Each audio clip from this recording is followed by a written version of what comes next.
Afternoon. The Select Subcommittee on the Coronavirus Pandemic will come to order. I want to welcome everyone. Without objection, the chair may declare a recess at any time. The committee welcomes the public to this important meeting. While you are here, I want to point out to the members and the audience today that House Rule 11 provides the chairman of the committee that the chairman may punish breaches of order and decorum, including exclusion from the hearing. All participants will be required to avoid unruly behavior and inappropriate language. Expressions of support or opposition are not in order.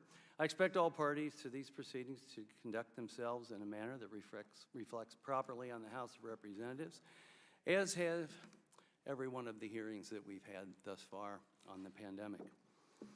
Pursuant to Rule 7D of the Committee on Oversight and Accountability, and at the discretion of Chairman Comer, Mr. Jordan, a member of the full committee, may participate in today's hearing for the purposes of questions.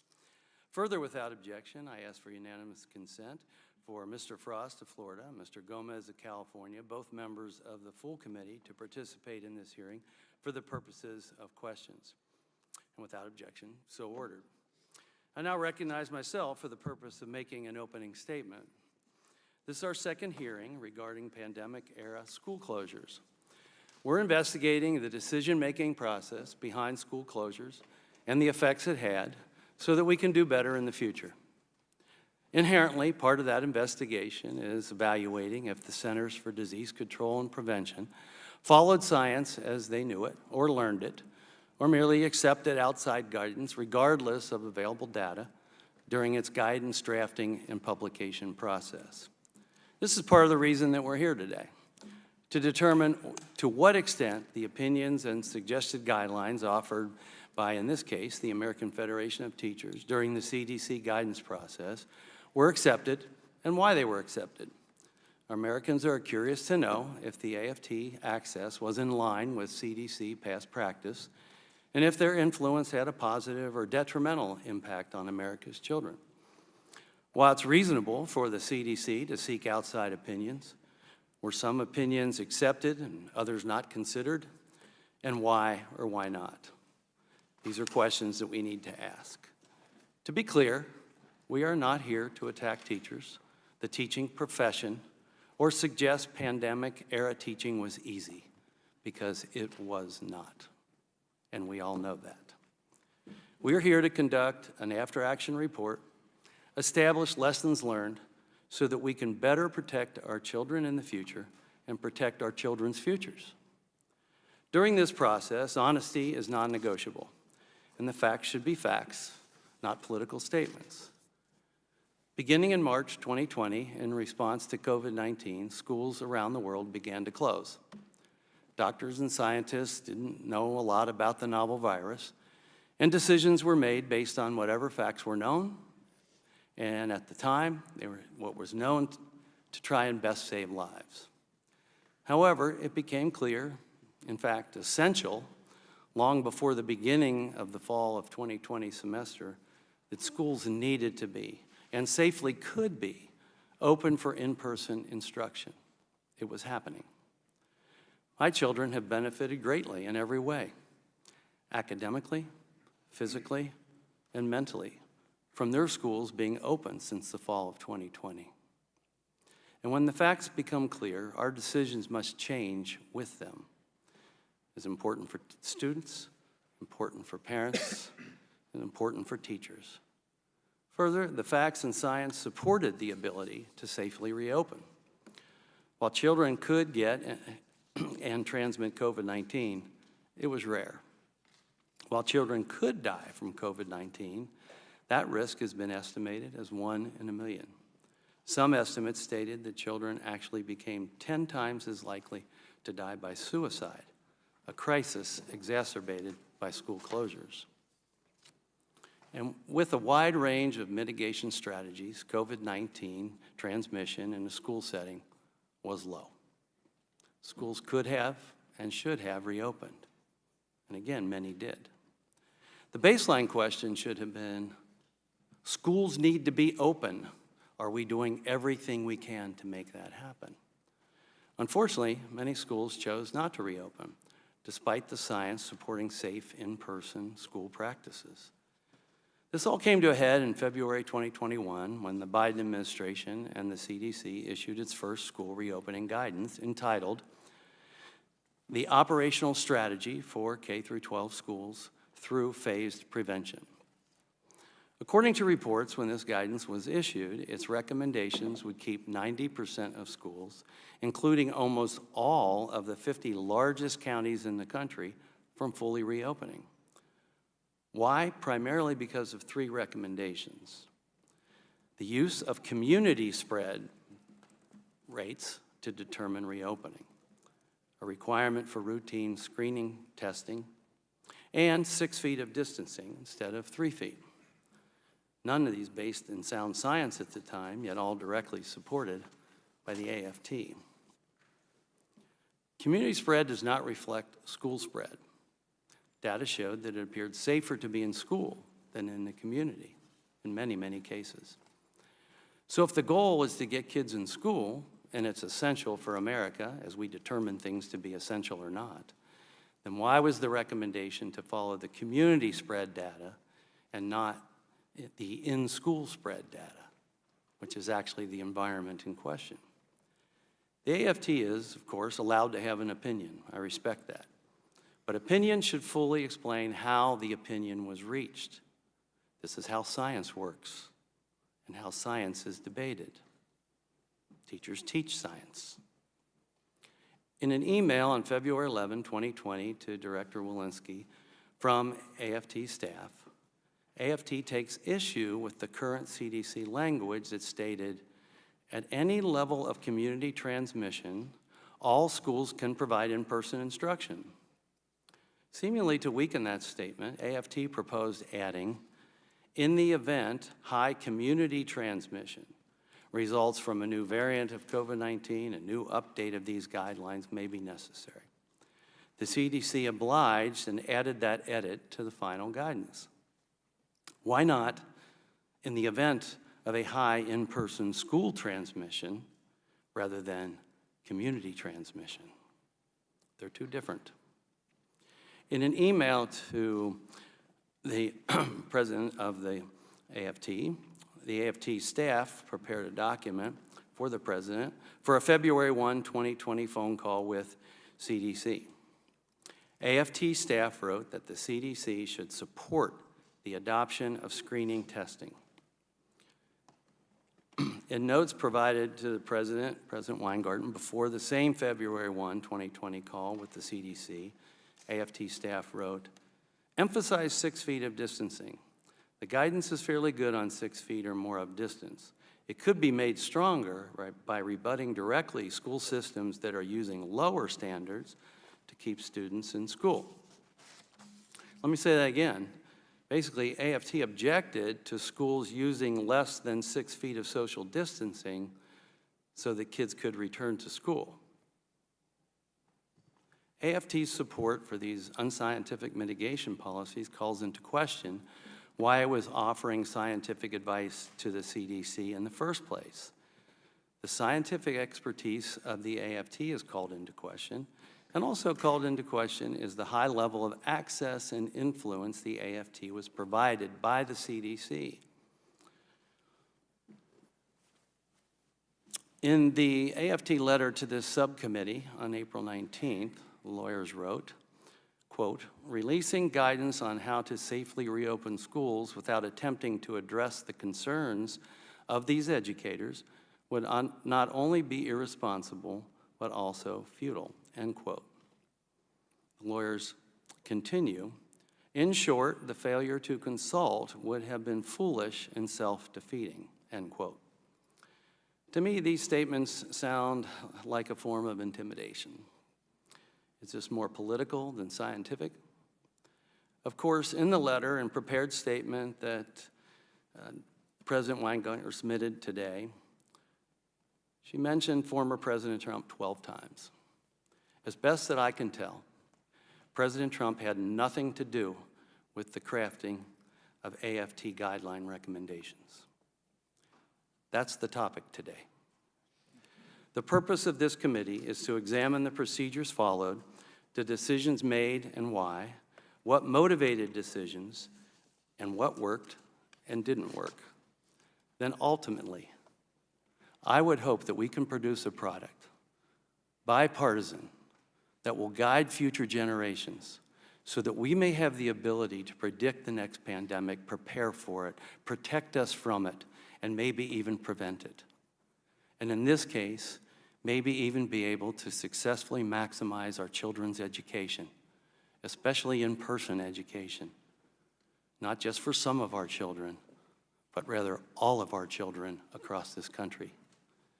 I pray that today's hearing will produce some of the necessary facts and evidence that this subcommittee may utilize going forward in order to achieve our altruistic goals. I would now like to recognize Ranking Member Ruiz for the purpose of making an opening statement. Thank you, Mr. Chairman. The COVID-19 pandemic has taken a heavy toll on our nation's students, both inside and outside the classroom. Nearly 230,000 children nationwide lost a parent or primary caregiver to the pandemic.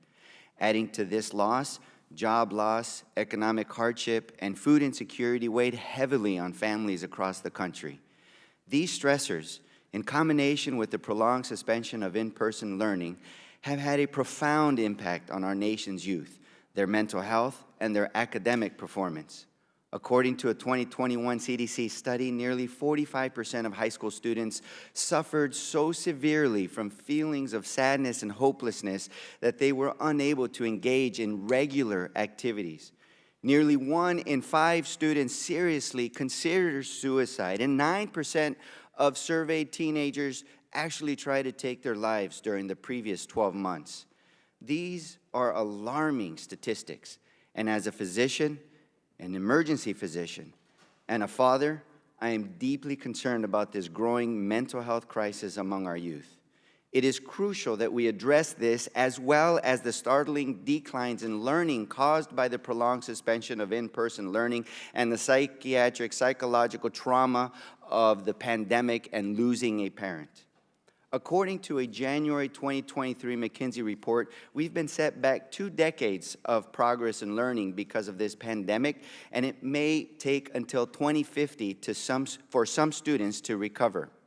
So now is the time to give students the resources they need to live and learn healthily and safely so that they can succeed now and into the future. The mental health crisis our students face and the acute learning loss they suffered demand a response that is driven by data-informed solutions that put people above politics, not extreme budget cuts that threaten our children's health, safety, and well-being. You see, when we invest in education and prioritize our children's health, we see the results. Under the American Rescue Plan and the Biden administration's leadership, we doubled the number of schools open for full-time in-person learning thanks to bold investments in education and school infrastructure. In fact, just 1 day after he was sworn in to office, President Biden issued a sweeping executive order directing a whole-of-government approach to get schools safely and responsibly opened. This leadership, the American Rescue Plan's bold investments, and strong guidance created with input from more than 50 organizations, including parents, teachers, nurses, and superintendents, helped get students back in the classroom sooner and protected our communities from a deadly novel virus. It is because of these investments and this leadership that we were able to overcome the previous administration's COVID-19 response failures and inaction that left our nation and our classrooms unprepared to combat a global public health threat. Failures such as downplaying the pandemic, calling it a hoax, a political ploy by Democrats, not urgently acting to reduce transmission, not honestly communicating with the American public, and not effectively equipping our schools with the necessary resources to stay open. These actions put high-risk communities in harm's way, led to an estimated 130,000 preventable American deaths, and resulted in the prolonged suspension of in-person learning. These failures should have taught us all a lesson about what happens when we leave our schools and our communities under-resourced, under-equipped, and vulnerable. And yet, here we are holding this hearing today along the backdrop of the Republican extreme budget plan that makes reckless 22% cuts on critical education and healthcare programs that serve Americans' children and families. The extreme Republican budget would have disastrous consequences for our communities, such as removing 60,000 teachers from schools serving low-income students, eliminating more than 101,000 childcare slots, excluding nearly 1.2 million children and mothers from essential nutrition programs, and decimating life-saving mental health programs. This doesn't help our students suffering from mental health or struggling with their grades. It makes it worse for them and their parents. Right now, America's children need our support. They need resources to make up for lost classroom time, overcome struggles with mental health, and live, learn, and grow in a healthy, safe environment. Ripping away critical funding and focusing on and prioritizing partisan allegations that seek to vilify our nation's dedicated teachers will get us nowhere in addressing the challenges our nation's children face. Instead, let's cut the partisan allegations. Let's get down to business and let's prioritize our children's health and well-being both inside and outside the classroom. And let's prepare our schools for the next deadly airborne pandemic to save lives, reduce transmissions, and keep schools safely and responsibly open. I yield back. I thank the ranking member. We'll be able to have these conversations again when that's the topic, and so I appreciate you setting the stage now. Our witness today is Ms. Randi Weingarten. Ms. Weingarten has served as the president of the American Federation of Teachers since 2008. In this role, she oversees a union that represents more than 1.7 million members, including teachers and other school-related personnel. Pursuant to the Committee on Oversight and Accountability Rule 9G, the witness will please stand and raise her right hand. Do you solemnly swear or affirm that the testimony that you are about to give is the truth, the whole truth, and nothing but the truth, so help you God? Thank you. Let the record show that the witness answered in the affirmative. The Select Subcommittee certainly appreciates you being here today, and we look forward to your testimony. Let me remind the witness that we have read your written statements, and they will appear in full in the hearing record. So please limit your oral statement to 5 minutes. As a reminder, please press the button on the microphone in front of you so that it is on, and the members can hear you. When you begin to speak, the light in front of you will turn green. After 4 minutes, the light will turn yellow. When the red light comes on, your 5 minutes has expired, and we would ask that you please wrap up. I now recognize Ms. Weingarten to give an opening statement. Thank you, Chair Wenstrup, Ranking Member Ruiz, and members of this subcommittee. I thank you for the opportunity to discuss my members' work during the COVID pandemic. Teachers work creatively, often past the point of exhaustion to teach and reach their students, like Kara McCormick Lyons from White Plains, who's here with us today. I'm going to ask the three of them to stand in a minute. School bus drivers drove their routes to drop off meals and learning materials, like Lisa Rogers from Albuquerque, and school nurses like Beverly Scott from Cleveland navigated the challenges and the uncertainty of the global pandemic. Would the three of you just stand to be recognized? And I appreciate what the chair said about teachers and what they have done during this period of time. Now, if you have, and I know it took some minutes, but if you have educators in your lives, you know that their priority is their students, to create a safe environment for all children and to prepare them for life, career, college, and citizenship. We know that kids learn best in person, so opening schools safely, even as the pandemic surged, guided the AFT's every action. And I'm grateful to set the record straight. From the earliest days of COVID, the AFT knew that safety was the pathway to opening schools and keeping them open. We, along with parents and administrators and health officials, we needed clear science-based guidance to keep students and staff safe in school. And yes, it made sense to consult with the CDC, and it was not only appropriate for the CDC to confer with educators, it would have been irresponsible for them not to. And the CDC conferred with more than 50 organizations about the guidance. But before the CDC, and frankly, neither the president at that time nor Betsy DeVos would confer with us. But we tried to do whatever we could. We released this report in April 2020, a common sense, science-backed plan to open schools safely.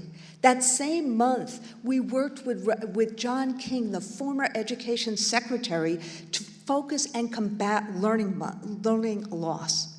2020 was chaotic and terrifying. The previous administration downplayed the pandemic. Failure to protect Americans had unbearable costs. It's not just the 1.1 million Americans that died of COVID.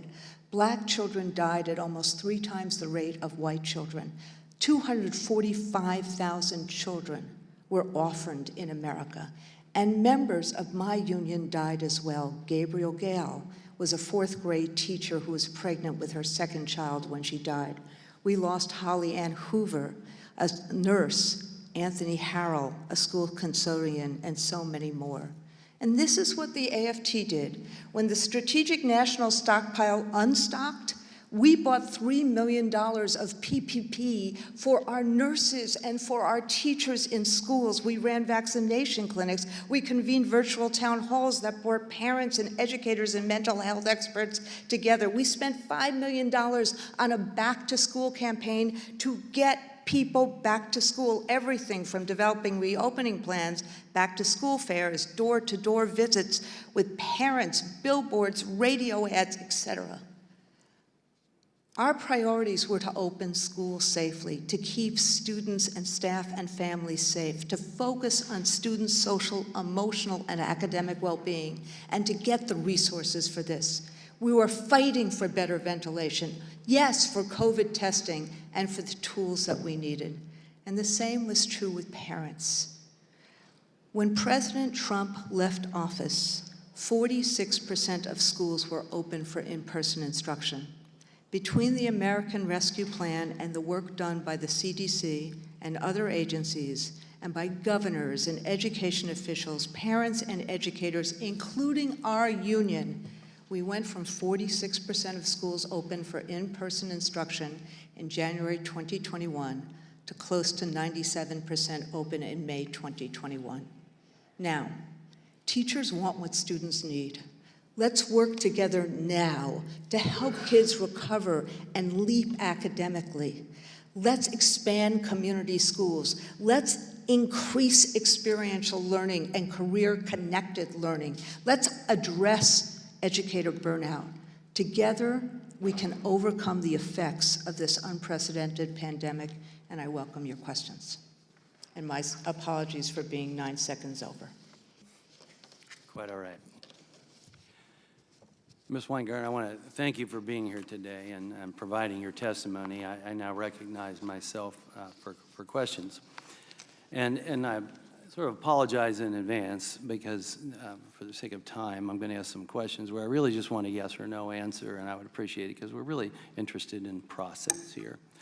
So yes or no, did the AFT consult with the CDC on its February 2021 operational strategy for school reopening? We consulted with the CDC. Yes or no? It's yes or no, please. Mr. Chair? I'll get to the, let me ask the questions. Please, I'm Sure. respectfully asking you, just answer yes or no as I'm going through the process.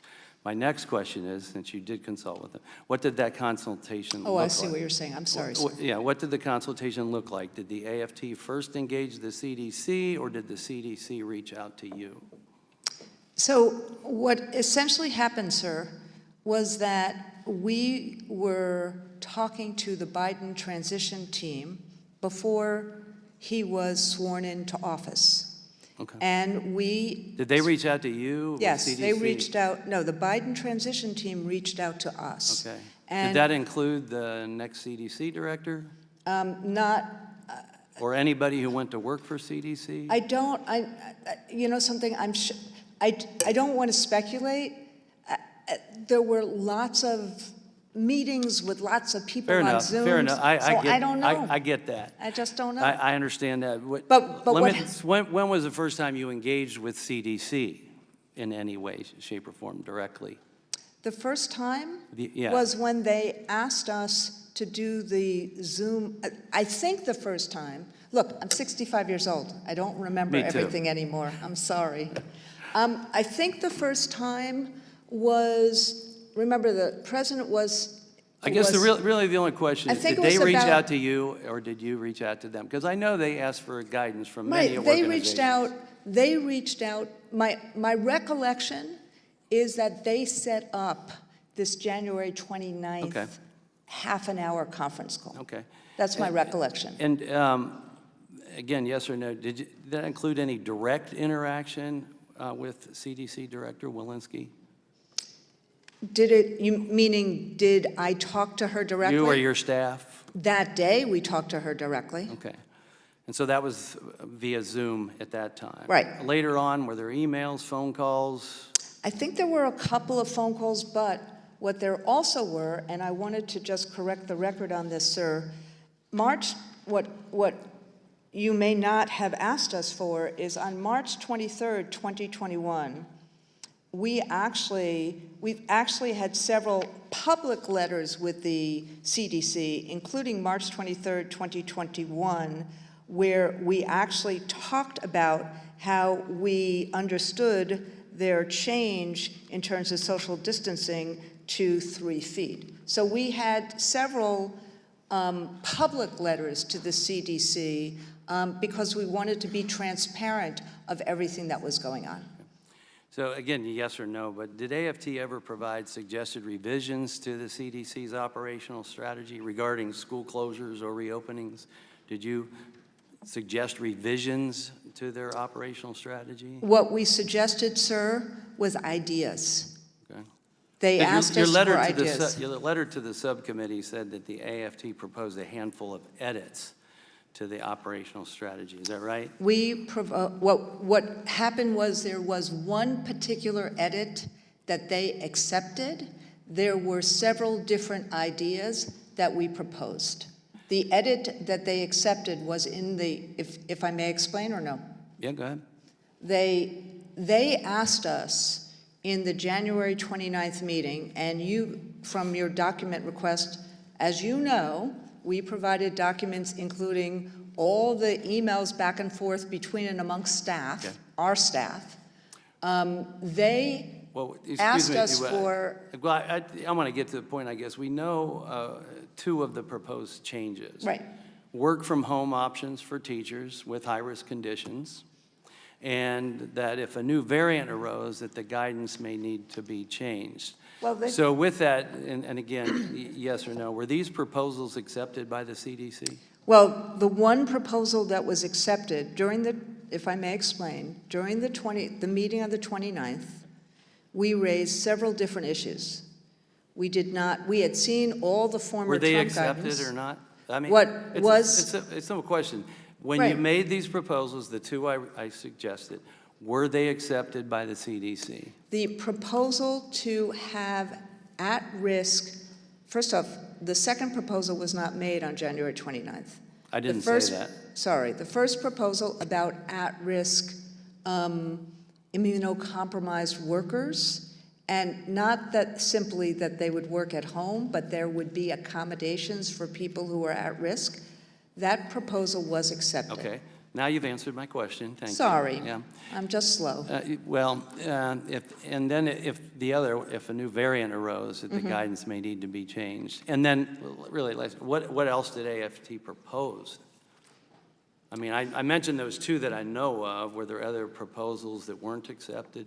Yes, several. And the proposal about a new variant arising, that the guidance may need to be changed, was that accepted? So what we asked for was because there were new variants Right, that were starting I understand. to We all know happen. there were new variants. So I'm we asking, said- was the proposal accepted? Yes. Thank you. So before the operational strategy was finished, AFT advocated for a school closure trigger. That's the word in your documents. On January 29, 2021, in notes prepared for you before a call with the CDC, your staff recommended pushing the CDC for a trigger stating, "We need an objective metric for closure, ... triggers." Then on February 11, 2021, following the need to push on a closure trigger, a member of the AFT staff emails Director Walensky directly and says, "We must, however, urge inclusion of clear closure triggers in the imminent guidance." Again, on February 11, 2021, in an email from your staff, they state, "Our emphasis will follow Randy's statement, push on needing a closure trigger." Then in a February 12, 2021 email from you to members, you mentioned the CDC did not install a trigger, stating, "While the CDC guidance does not contain a closure trigger, the guidance indicates schools may temporarily close to in-person learning." In that same newsletter, in bold font, the CDC is not mandating the reopening of schools. Why was that in bold? Why was that to be emphasized? So which of these questions do you want me to answer? I'm asking, well, I gave statements that we have Right. documents on. What I'm asking is why was that statement in bold? The statement that says the CDC is not mandating the reopening of schools. Why would that be in bold? I have no idea.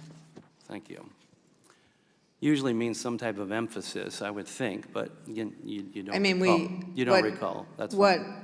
By this point, though, schools... Sir, what I did was, if I may, the document I did write was our press release that day, which you're not referring to, where I said that the CDC has met fear with evidence and that we were embracive of the fact that they had clear science-backed evidence so that we could actually reopen schools more forcefully than had happened before. Yeah, by this point, schools had been shown to not be a driver of community transmission. Children were not nearly as at risk as the elderly. Children rarely transmitted to adults. But despite all this science, AFT still wanted to install some way to automatically close schools, which deviates from the narrative of doing everything we can to get them open. Well, actually... I haven't asked the question Sorry. yet. I'm sorry. At any point in 2020, after science became clear, did the AFT push for a trigger to open schools rather than the clear push to have a trigger to close schools? Yes, I did, sir. In fact, at the Cuomo Commission, which was in my testimony, the only commission that I actually sat on myself, we had triggers in that commission.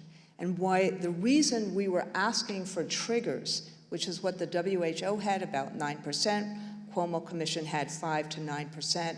The reason we were asking for triggers was for the same reasons as you were complaining about the CDC's February 2022 guidance as well, because we thought that what they had done with these 3 different tranches was confusing to people. We actually just wanted... So I thank you. We wanted a number because most of us are not scientists. So we wanted a number. And then let me just address, if I may, what you just said about community versus school. I assume... No, let me... I'm sorry. I appreciate that. And we have your 25 pages that you sent us and all of that. And we've got a lot of people to get to on both sides of the aisle. But you just raised the issue, sir, about school versus community, and I think you're talking about the 2 studies. Are you talking about the Wisconsin study and the Massachusetts study? Well, we do have studies that we have documented. Right. I'm not going to go into those all right now, but the fact of the matter is you were in your communications that we have now. There is discussion to that regard. And but so may I clarify, sir? Here's what I would like to do. You referenced the Cuomo Commission or whatever, I would like for you to present that to us, because I could not find anything where teachers, or the AFT, at least in particular, through these communications with the CDC, and that's what we're talking about today, the communications with the CDC, not the Cuomo report. So, But in sir, your you asked me the question I'm not about what asking the you a question AFT right now. did. Please, please. I'm I sorry. will let you finish. Today, I'm asking you about your communications with the CDC. This is a process problem. This is a process concern. I didn't see anything in that talked about opening. It was only metrics for closure. That's the point. That's why I'm asking those questions. So if you did something later, not necessarily with the CDC, I would be glad to review that as part of the record for this body. I really would. And I think that that's fair.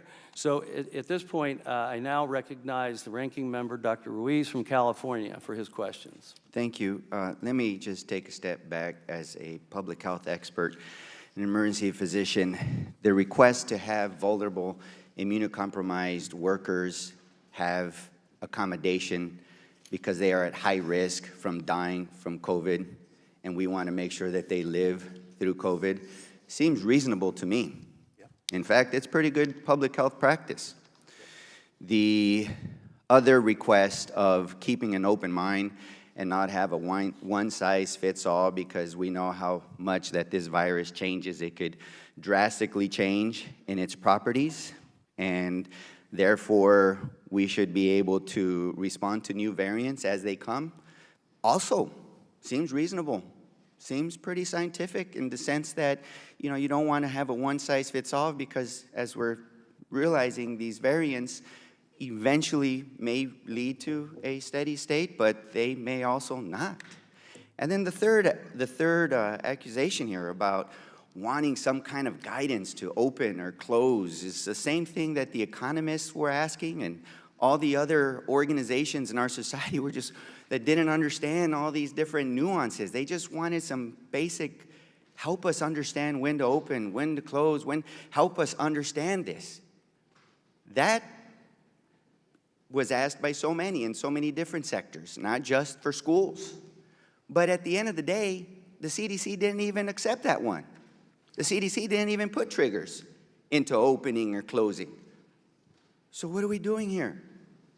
So we all agree that the pandemic took an enormous toll on our nation's kids.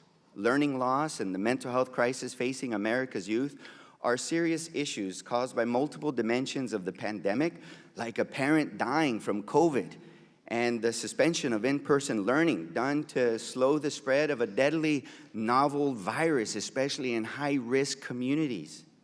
And as a father and a physician, I have a profound appreciation for the magnitude of these challenges and the importance of working together to address them through forward-looking policy solutions. Instead of discussing policies that can help our students overcome learning loss or bring relief to the millions of kids and teens struggling with their mental health, we are here to examine partisan allegations by House Republicans seeking to vilify our nation's dedicated educators. These uncredible allegations will do nothing to prepare us for the next deadly airborne pandemic and keep our schools safely open while reducing its transmission. Ms. Weingarten, the American Federation of Teachers represents 1.7 million teachers, nurses, and staff members who keep our nation's schools running. What steps have you and your members taken to accelerate learning and support students' mental health, which is what we need to be focusing on following the pandemic? So thank you, Dr. Ruiz. We have done many things over the course of the last 3 years to do that, and I'd be happy to give you many of them. But my most recent speech in March 2028 talked about two things that we have to do. Number one, we have to meet the social and emotional needs of children. Children are really suffering right now and have been for a very long time, but it has been escalated because of the pandemic. So what we thought was, if we do things like we've done at Wolf Academy in Baltimore, where we wrap services around schools. And as a result, this academy is now the second highest performing school in Baltimore. If we do more of those kind of community schools with wrapping services around, my understanding is that one of your witnesses in the last hearing talked about all of those things. We can actually accelerate learning by meeting the needs of kids. And the second thing is, we have to bring joy back to schooling. And things like experiential learning. I start as a high school social studies teacher in a career tech school, Clara Barton High School in Brooklyn, New York. What we now know is that 94% of kids in career tech ed graduate from high school, 70% go to college. What's the difference? It's hands-on, it's robotics, it's debate, it's all the things that we need to do in this new economy. Let's do more of that kind of experiential learning and do things like that. Although I know the chairman's going to give me the same allotted time that he has, I just want to be more efficient in the questions. While we sit here today under the false pretense of needing to protect kids from teachers' unions, House Republicans are trying to pull the wool over the American people's eyes. Look, as we speak, Speaker McCarthy is holding America's full faith and credit hostage so that he can jam through a budget with draconian cuts to programs that kids in each of our districts rely on for mental health and academic success. For example, House Republicans' extreme budget cuts would slash funding for the 988 Suicide Lifeline, leaving nearly 1 million people facing a suicide or mental health crisis unable to access support and stabilization services. House Republicans propose this cut at a time when suicide is the second leading cause of death among kids ages 10 to 14 and the third leading cause of death among adolescents ages 15 to 24.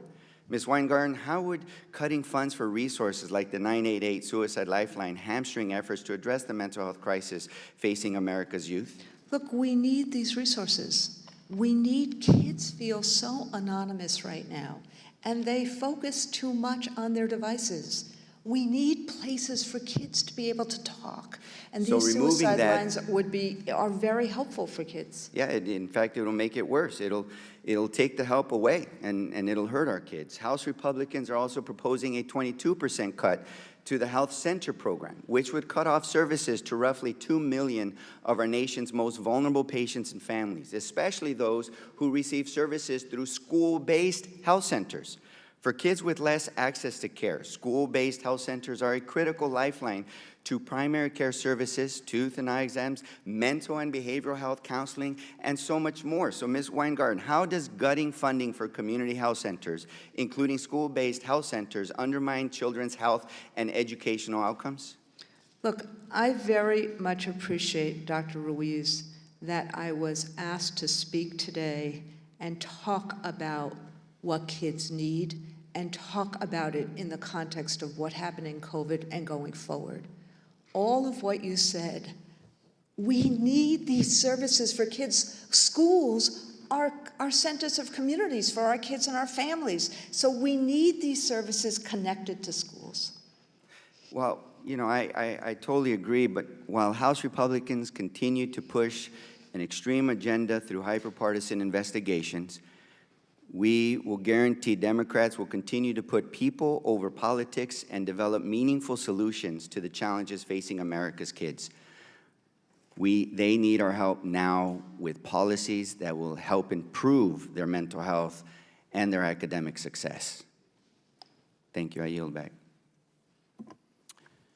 Thank you, Dr. Ruiz. As chair, I do have to comment. I'm a physician also. And there were no partisan questions that I was asking you. I was asking you about process. That's what this hearing is about. This committee is to address some of the many things that Dr. Ruiz was talking about. That's not what today was about. That's fine, if that's what you want to spend your time, and maybe the whole dais on that side is going to talk about policy, politics, and things that we may debate. I didn't disagree with the guidelines that you recommended, as you inferred. That was not the case. I didn't disagree with them. I just asked about the process. These were guidelines you recommended. These were guidelines that were accepted. I'm just trying to go through the process so that we have a good process, so that your voice is heard in the proper way, and that we are using science and that the process is very clear from the beginning. So the next time, we can do a good job. So you can continue the policy debates, which we will have. But that's not what today's hearing was about. Dr. And so you Wenstrup, will see from our side, we're going to ask about the process. I'm just trying to answer, And just like you want me to answer the questions you've asked. I don't just wanna mind you answer answering his the questions Dr. questions. Ruiz asked. I don't mind you answering his questions. And he's right. I'll give him the time that I took. And that's fair. And that's what I'm trying to do, conduct a fair hearing. But this is about the process we are trying to understand, because school closures had such a tremendous effect on our children. And so can we move forward someday and have a process that is very efficient and that we can do it better? Because let's face it, both sides of the aisle, a lot of mistakes were made along the way. I don't know if you've seen this book yet, Dr. I now recognize Chairman Gomer of the full committee for his minutes of questions. Thank you. On February 12th, 2021, the Biden administration released its first school reopening guidance, which frankly might be better described as school closing guidance, since it recommended keeping 90% of America's schools closed. Documents and testimony gathered by this committee show the CDC and AFT, American Federation of Teachers, worked closely on this guidance.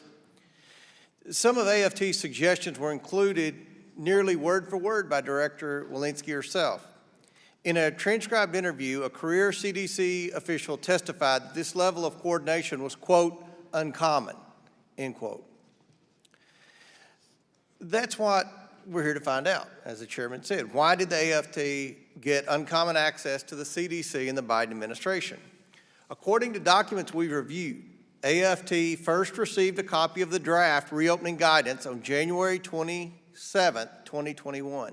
Is that correct? No. Do you know when you first got a copy of the guidance? According to the documents that we sent to you, what we believe is that we got the guidance from NIOSH and the draft guidance from NIOSH, which is a committee within the CDC, as well as the CDC themselves, Okay. after the conversation we had on January 29th. What's it called? NIOSH is part of the CDC. Correct. Right. We got, So- I think you're looking at a document. Can I see the document you're Well, looking at? we'll get them to you. The No, draft it guidance. just- I No, might be listen, able I'm to- talking. I'm not. I run a committee too. Sorry. We're trying to work together. We have 5 minutes, so we're trying to get this, get as much out as we can. This is very important. I have kids in the public school system, in a school system that was shut down longer than average in the state of Kentucky, and it's bad. Parents are mad. Our kids are behind. We're trying to find answers. We want to prevent the problem in the future. The draft guidance is marked pre-decisional and says, please do not distribute, yet it was provided anyway. Now, do you know if any other groups the CDC consulted with received a copy of this guidance at the time? I have no idea. Do you know when the guidance was finally published? I believe the guidance was published on February 12th. When asked, is it common to send deliberative or pre-decisional guidances outside of the government to CDC partners? A career CDC scientist responded, we may send summaries like the day before we were going to release something.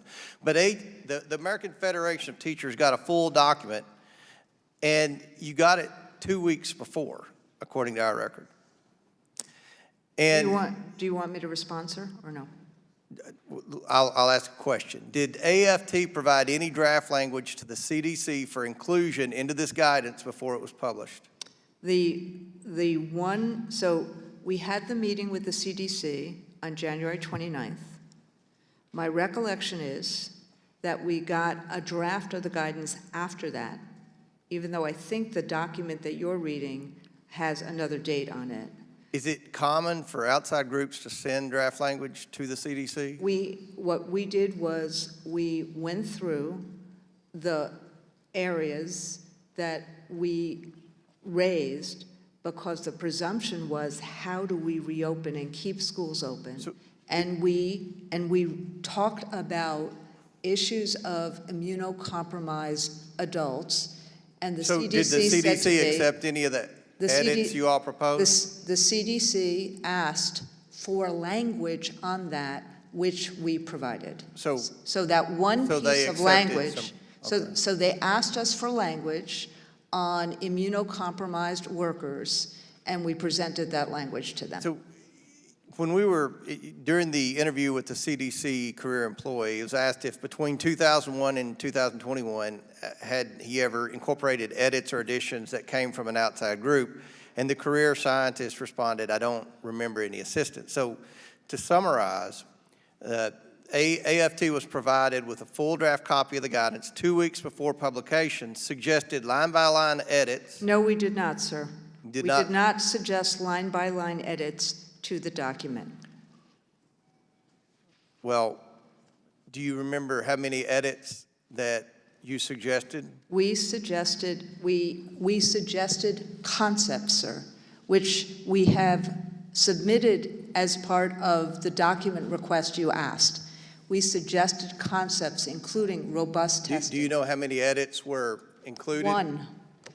One. Do you remember what that edit was? The reasonable accommodation issue. And then, in addition, about a week later, when we were going back and forth with all of the groups, there were several other meetings with different groups and things like that, you saw, and the chairman just said this, the issue about having a review if there was a new variant. We had seen someone had leaked language to either the New York Times or the Washington Post, and so that's when we suggested that if there's a new variant, there should be a review. And there were variants, my recollection is there were variants at that time. So those were the two things that we suggested in the 38 pages that showed up in the guidance. Well, I'll yield back, Mr. Chairman, and say that it's unusual for political union to have such a role in scientific guidance process, and hopefully we can find more answers in this hearing. I yield back. Now recognize the ranking member of the full committee, Mr. Raskin from Mr. Maryland. Chairman, thank you. COVID-19 is the deadliest, most disruptive public health crisis we've seen in more than a century. It's already killed 1,129,573 Americans and remains the third leading cause of death behind heart disease and cancer. 5 people in my family have COVID right now, 2 sisters, 2 brothers-in-law, and a 5-year-old nephew.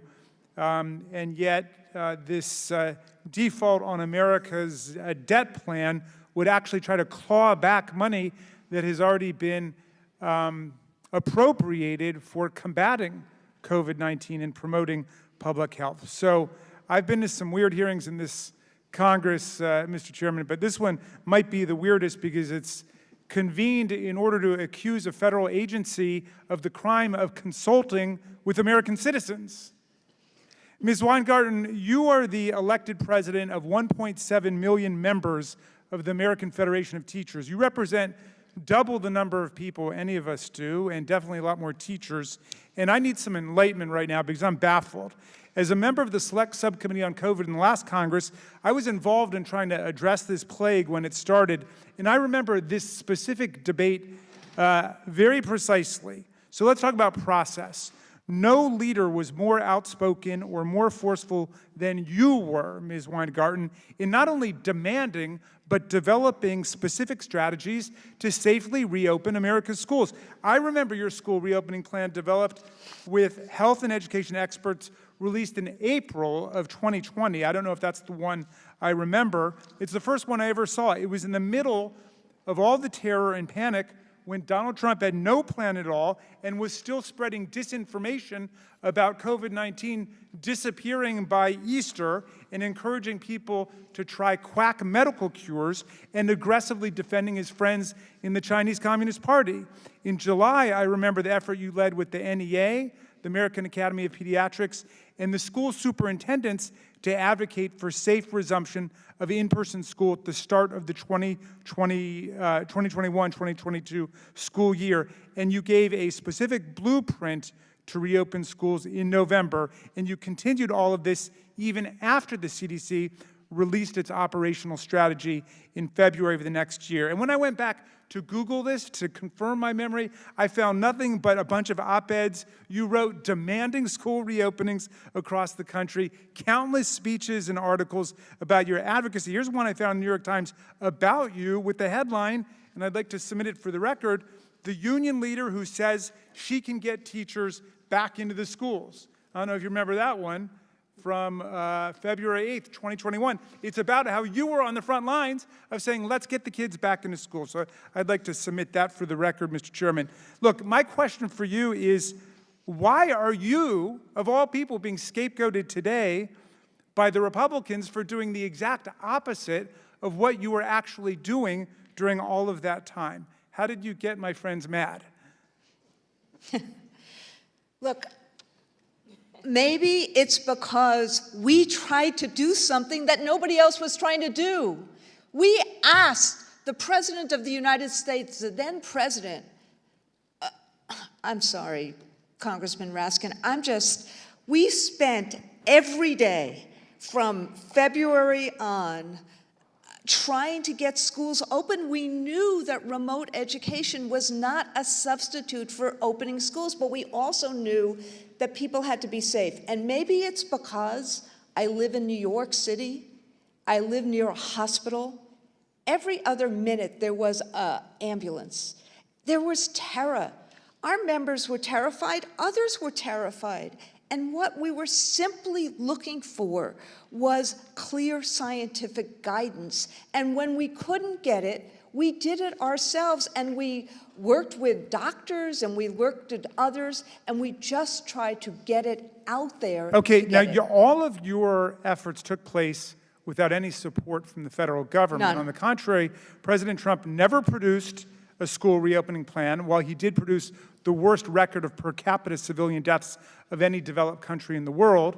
Education Secretary DeVos never offered any guidance for a safe return to school and continued to undermine public schools in countless ways. So how did the chaos and recklessness in the Trump administration undermine your efforts to advocate for a safe nationwide reopening of the schools? What essentially happened was that because there was such chaos and such conflicting information, and because at the beginning of the pandemic, so many of, frankly, our activists who were in schools had died, people were fearful.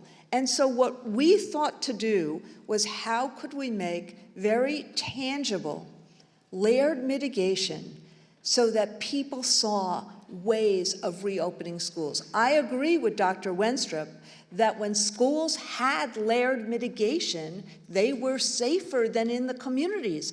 But we were looking for that layered mitigation to keep our kids and their teachers and their bus drivers safe. And that was what we were trying to do. We knew that remote education was not a substitute. We knew that kids were not eating the way they needed to. We knew that adolescents were not developing the way they needed to. That's why we needed to do it. Thank you very much. I yield back, Mr. Chairman.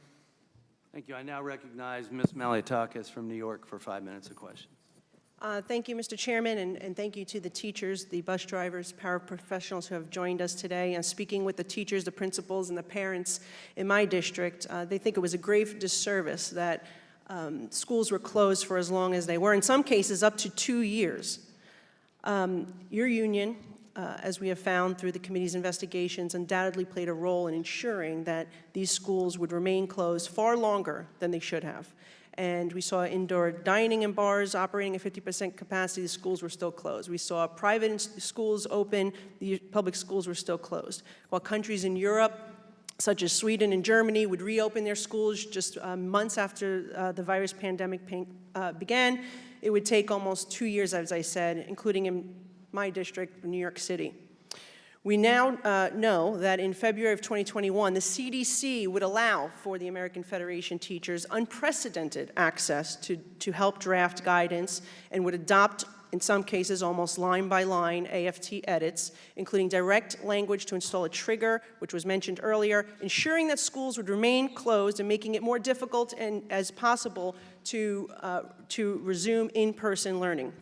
It's no secret that your union, your local affiliates, spend $20 million on political donations, with nearly all of the funds going to Democrats and liberal groups in the 2021 cycle, as the debate about reopening schools raged. And I think it is a question that we have, is whether you had this type of access because of those contributions. We don't see the parents being asked their opinions, or the private schools being asked their opinions on school reopenings. In fact, I know my principals union also was supporting schools to reopen after a reasonable period of time. But after lobbying for and securing $122 billion in the American Rescue Plan to safely reopen schools, after $60 billion had already been allocated through the CARES Act, the AFT still continued to push for schools to be closed. Private schools opened a year earlier than the public schools did in New York City. You got $190 billion to reopen schools safely, but guess what? As of November, do you know what percentage of that funding was actually used?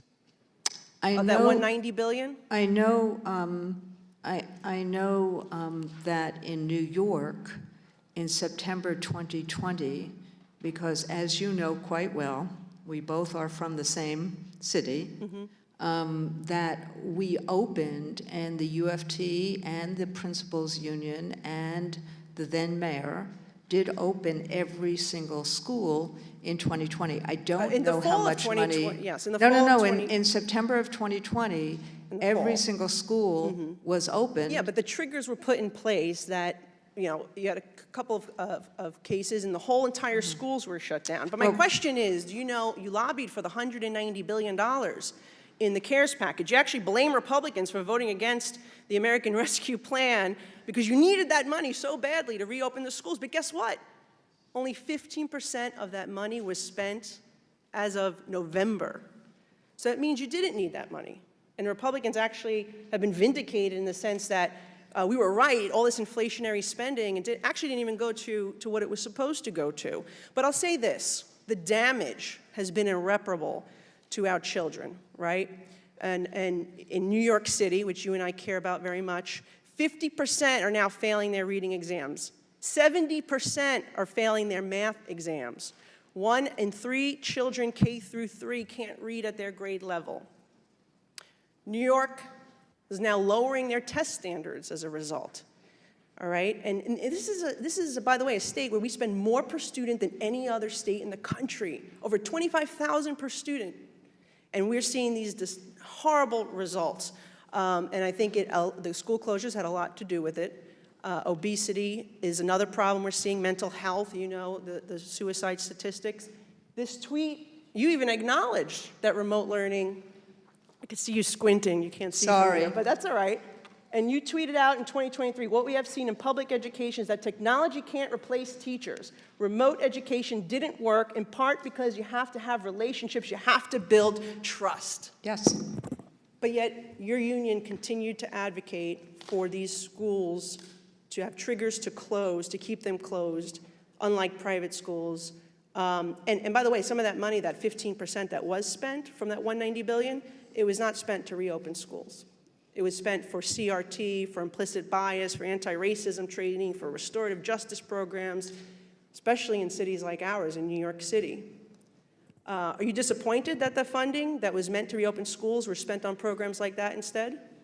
Well, first off, let me just say that I, over and over again, as Representative Raskin said, wanted schools to reopen and wanted them to reopen safely. And there were monies that were used in terms of that. We needed far more money in terms of testing and monies that were used in terms of that. The guidance was about the presumption in the guidance, both the Cuomo Commission guidance as well as this, because the Cuomo Commission guidance was what governed New York City, and that guidance was about reopening schools. As to the money spent for programs, my understanding is that under the American Rescue Plan, 20% of that money was for programmatic work. And one of the pieces of programmatic work was curriculum, and another piece was how do we help address the emotional and social needs of kids, and that's what the money was used for. Okay, so you still, to this day, believe it was a good use of money to use that COVID that was supposed to be meant for reopening schools for CRT and other type of training? Well, Congresswoman, I don't, we don't teach CRT in elementary or middle schools. I now recognize Ms. Dingell from Michigan for 5 minutes of questions. Thank you, Mr. Chairman, and thank you to the witness for her attendance today. I'm concerned about this hearing. I quite frankly am here to learn. I share all my colleagues' concerns on both sides of the aisle about the impact of this pandemic on our children. I just do not believe we should be scapegoating unfairly one institution that represents we all support our teachers. And I think that there's very unfair scapegoating going on here. I regularly met with teachers throughout my district, both private schools and public schools, and to a person, while many of them were fearful about not infecting their kids, the teachers wanted to reopen the schools. And I want to remind this committee that Director Lewinsky was questioned regarding this topic at a March 2022 hearing before the Select Subcommittee under Mr. Clyburn. In a response to questions from then-ranking member Steve Scalise, Director Lewinsky noted that the CDC consulted with over 50 organizations prior to releasing the school reopening guidance, and that this ranged from parents groups to superintendents to boards of education as well as AFT. And my understanding is that responses received thus far from recipients of the chairman's March 28th letters confirm this assertion. Director Lewinsky also explained that the CDC allowed the groups more time than usual to offer feedback due to the importance of schools reopening safely. She noted that within months of the guidance being issued, the percent of schools that safely returned to in-person learning rose from 46 to 60%. And I'll remind my colleagues that in January 2021, roughly half of school districts were open. That's when President Biden took over. And by the end of May, over 95% of schools were offering in-person learning.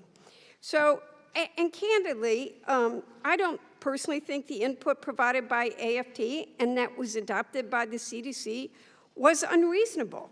The first proposed edit sought to address an issue that the CDC's first draft did not mention at all, which was how to accommodate immunocompromised teachers when returning to in-person learning. My colleagues' accusations aside, I struggle to see how that was unreasonable.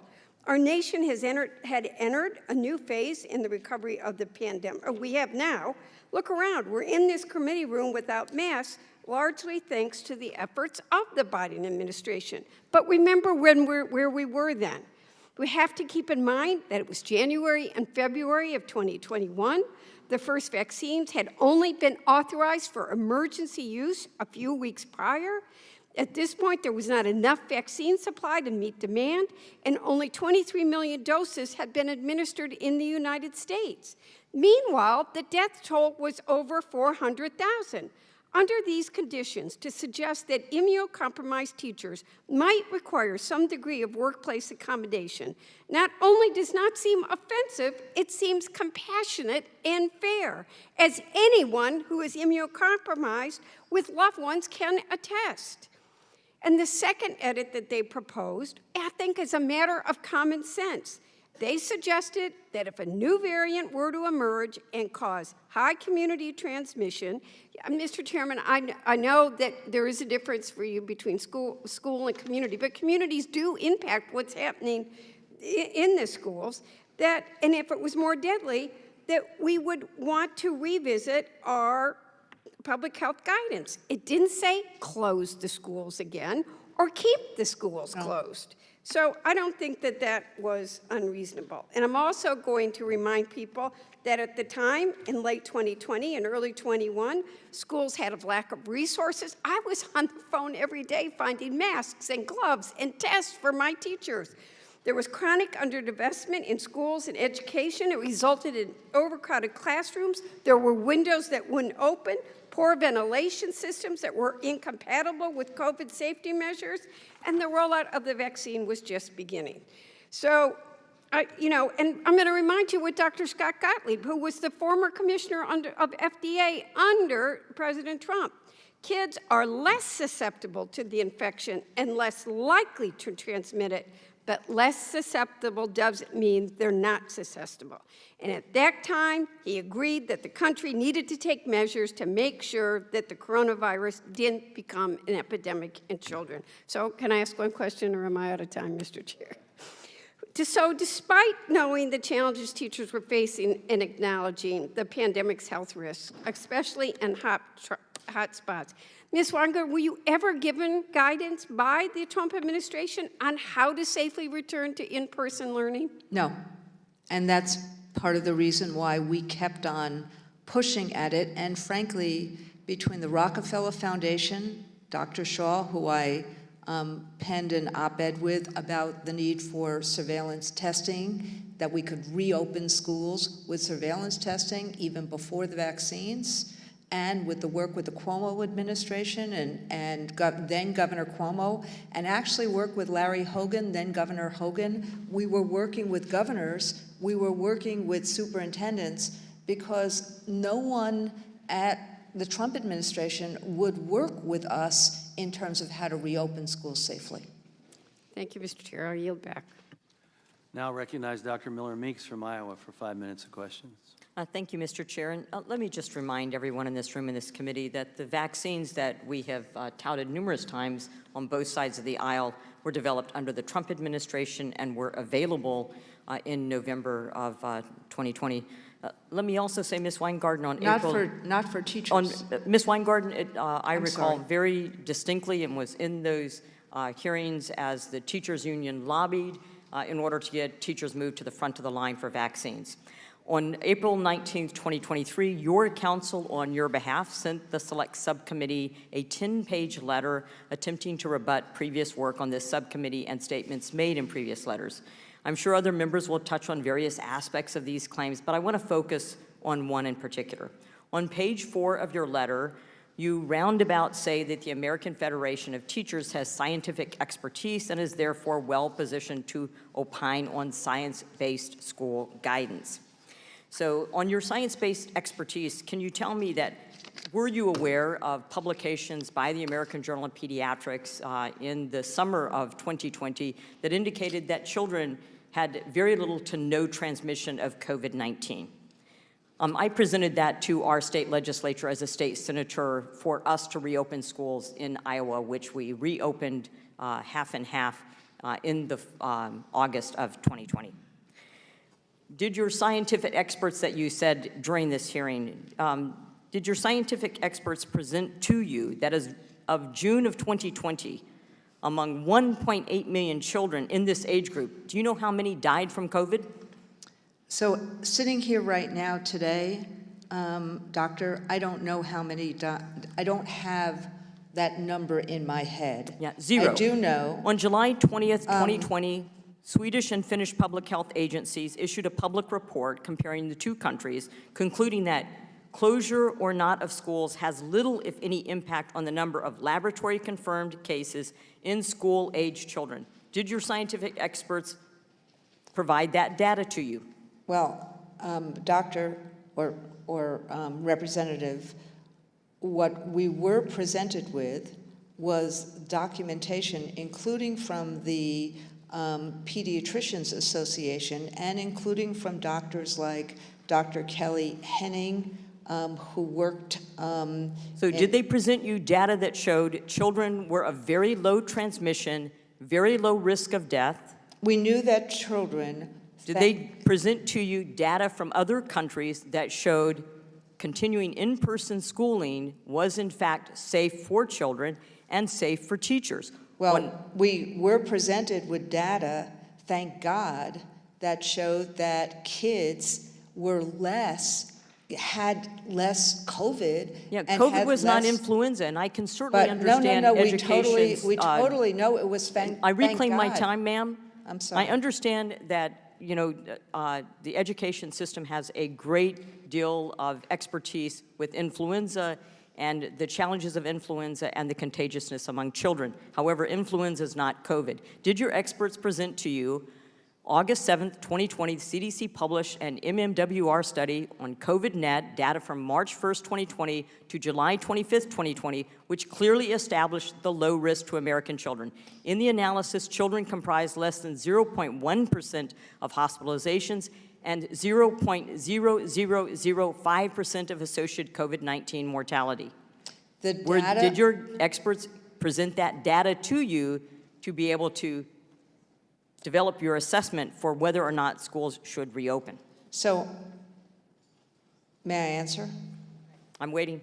So what our experts showed us, and that's why I was giving you the names of our experts, is that they showed us the two reports, the one from Massachusetts and the one from Wisconsin, and we also saw the reports from the other countries, I don't know if I saw all of them that you saw, that showed that when you had this layered mitigation, there was much less transmission in schools. I think that we saw, and that's part of the reason why we were confident that if we had the layered mitigation, The layered that mitigation we was in could do relationship this. with influenza, and I'd say that perhaps Well, in there the, was a in the future Wisconsin we could study. we could get different experts, but because what I'm doing is, as a physician, as 7 physicians on this panel, challenging what your experts said, and Well, as we look. continue to learn from COVID-19, Doctor, what the I am- medical facts were.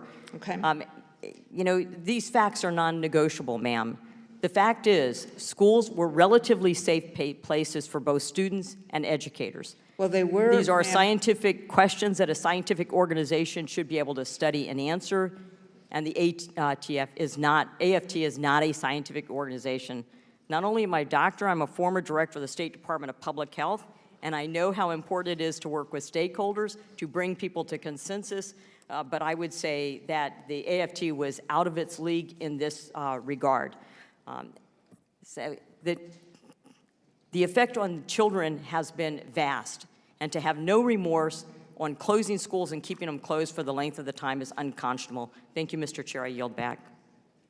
I now recognize Mr. Mfume from Maryland for 5 minutes of questions.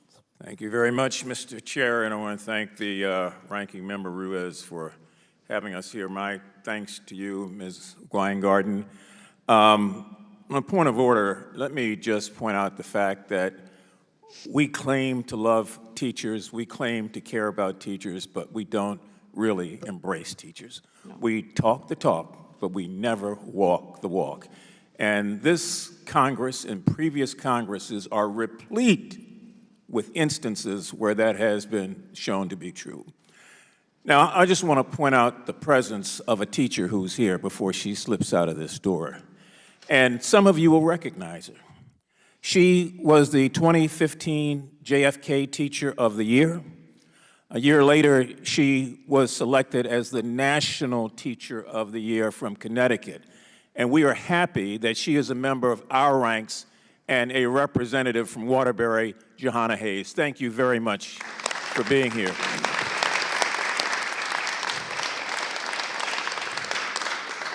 So let's not get it twisted. If teachers are important, we ought to act like it, and we ought to stop all of this castigating, finger-pointing, accusations, innuendo about went wrong. All kinds of stuff went wrong during the pandemic. Nobody got it right because we were moving in real time. I serve as a member of the business committee, the small business committee. Do you know how many loans went out that shouldn't have gone out, and we're trying to reclaim them now? Because people just in real time weren't doing what they had to do, and how many accusations come out of that? We just can't continue down this track. And, you know, I just don't like angry people who use bully pulpits to make other people look small. If there's some issues and there's some complaints, that's fine. But the way we present what we're doing underscores really who we are, or more importantly, who we are not. Now, my teacher taught me, do unto others as you would have them do unto you. I wouldn't want to be a witness that just got the you-know-what smacked around out of them for coming here to testify to this group. Now, this pandemic has had a real and lasting consequence, we all agree, on our students, on our teachers, on our nation.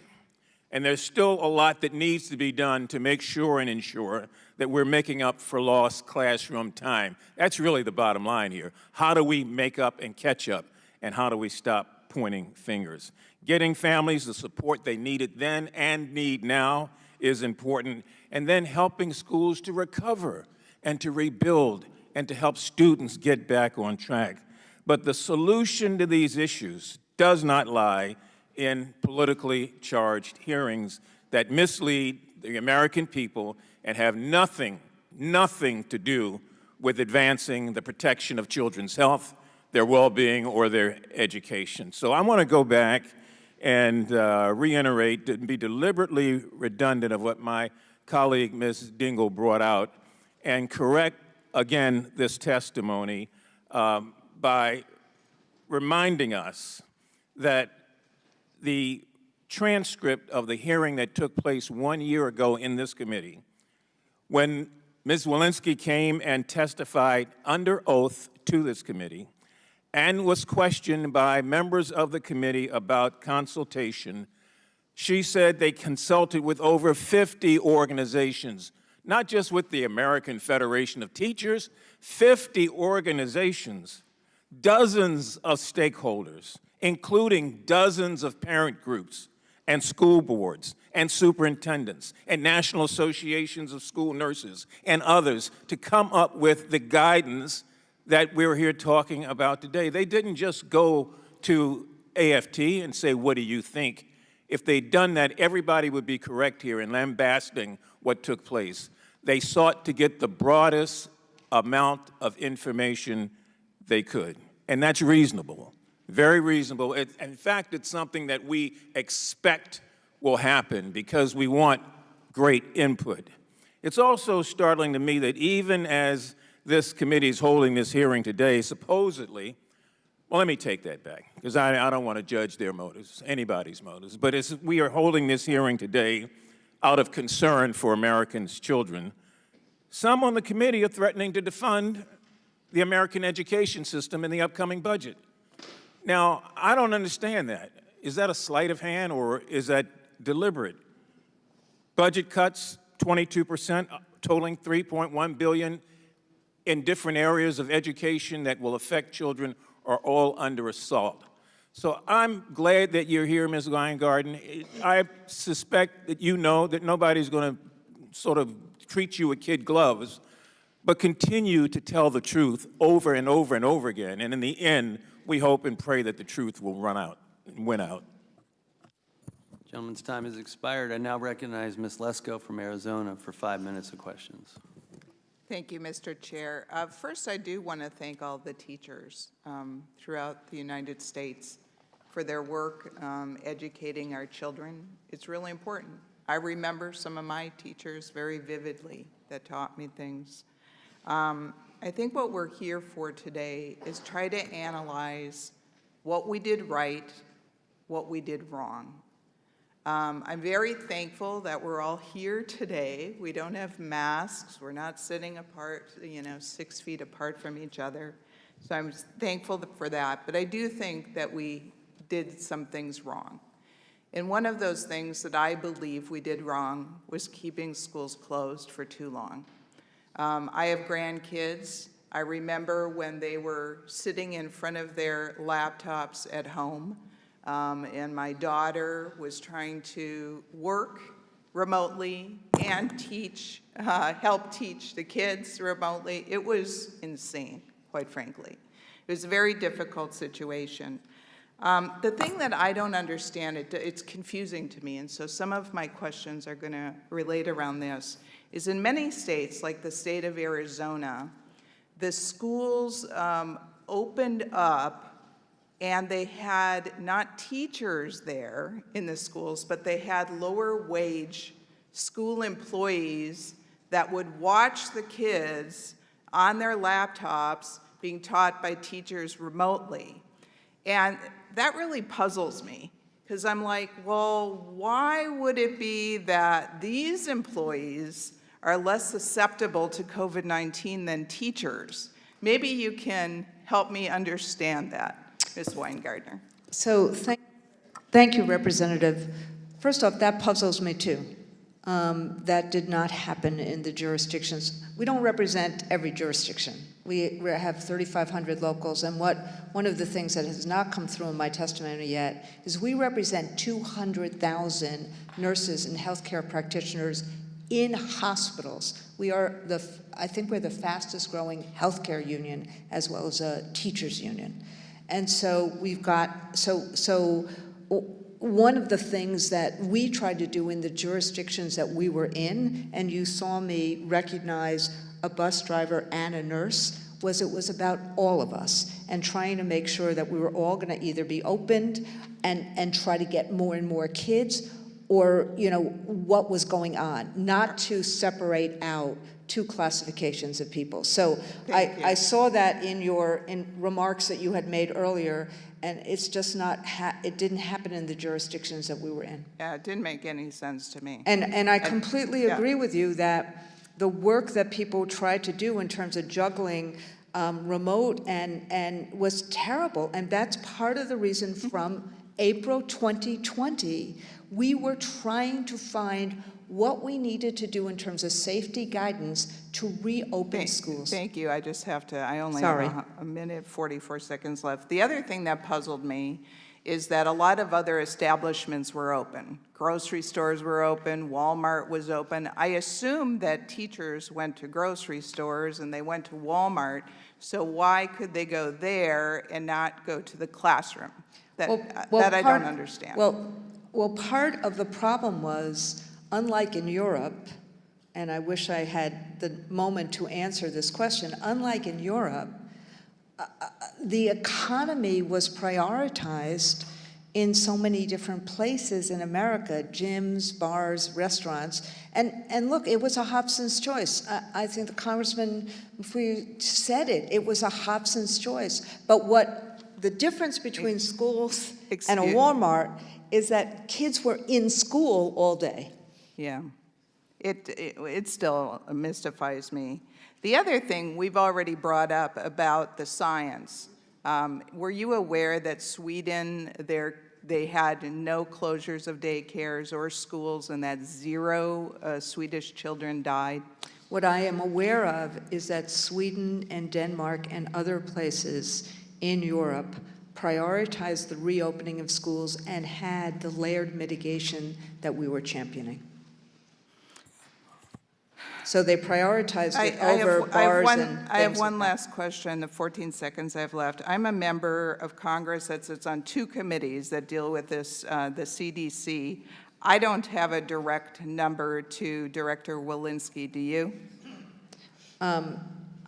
I do not talk to representatives of the government. Do you have a direct number to Director Walensky? Do I have Director Walensky's direct number? Yes. Yes, I have Director Walensky's direct number. Well, hopefully she'll give it to me too.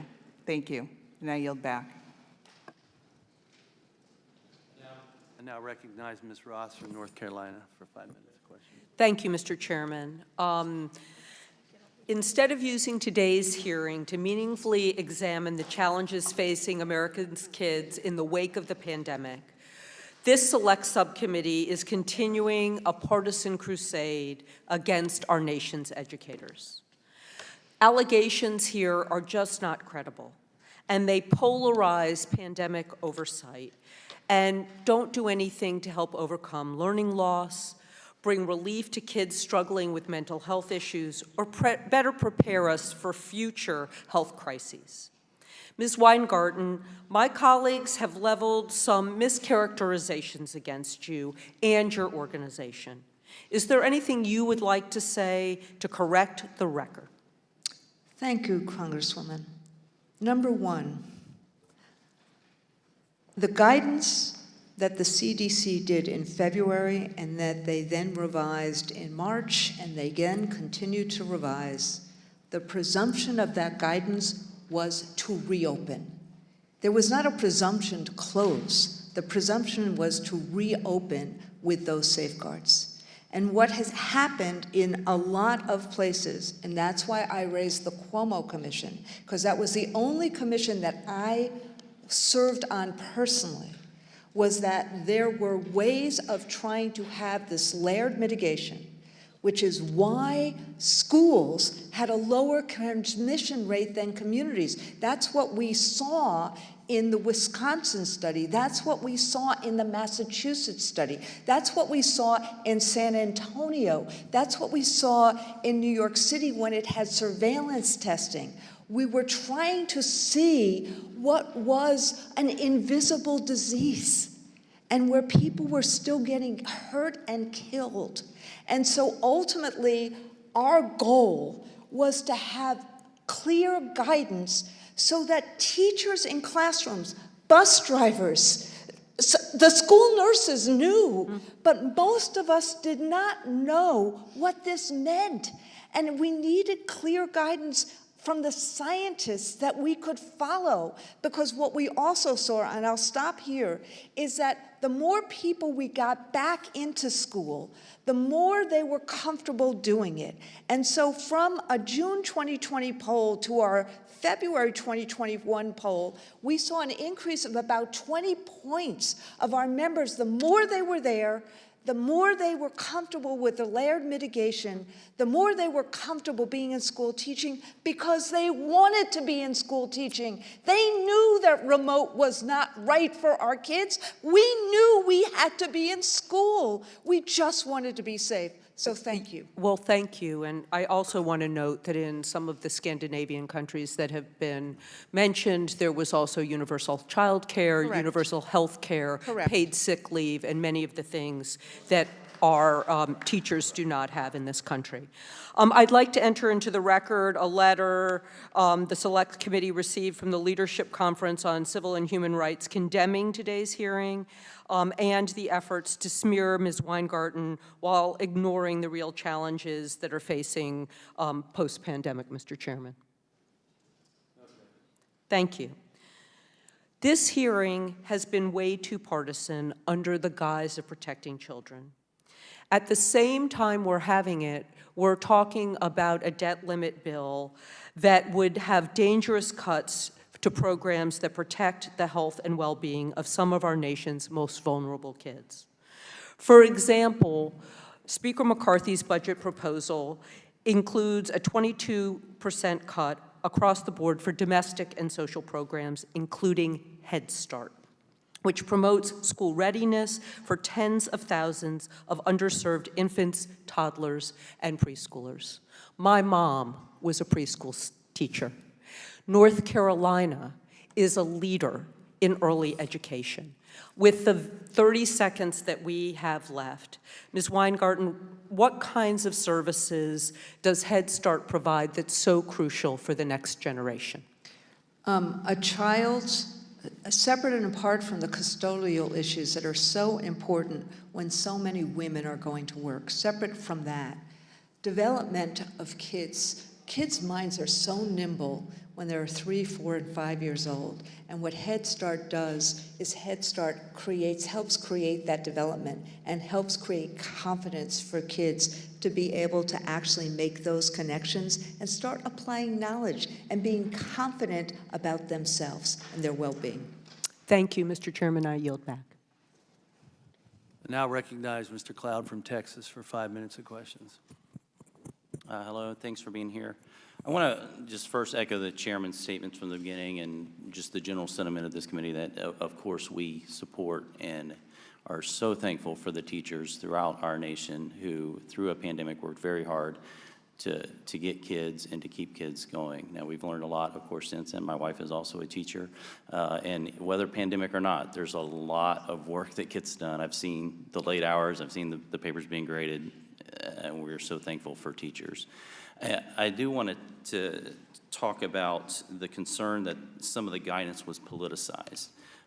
Very early on, we knew that COVID-19 didn't have the same effect on children as it did as adults, especially vulnerable populations.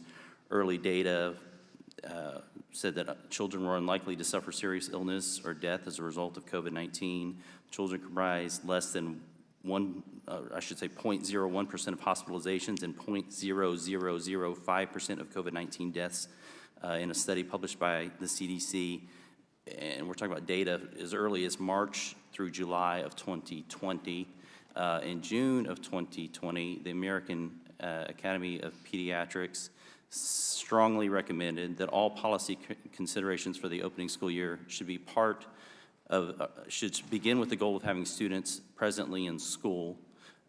When former President Trump similarly pushed for schools to be reopened in the fall of 22, the ATF activated their membership, and I believe you said that it was too little too late at the time. In February of 2021, the AFT celebrated the CDC's release of the final operational strategy, and it was said for the first time since the start of the pandemic, a rigorous roadmap based on science that members can use to fight for safe reopening. And Director Walensky assured the public that the operational strategy was developed by medical experts and free of political meddling. Just before the guidance came out, of course, you had communication and provided guidance when it came to some of the logistics of reopening. I don't take issue with that. I do find it odd that part of the communication was it was scheduling the communication and the concern that the union and the Biden administration might stand apart from a messaging standpoint, and the need to make sure that you're coordinating in regards of a political statement. Are you a medical expert? I am not a medical expert. And I wanted to bring your attention to this because I found this enlightening as well. This is your State of the Union report. I'm sure. Which one? This Which year? We do familiar many. to 2020 to 2022. Okay. So I'm sure you're familiar with this. It reads with all the passion and gusto of a political manifesto.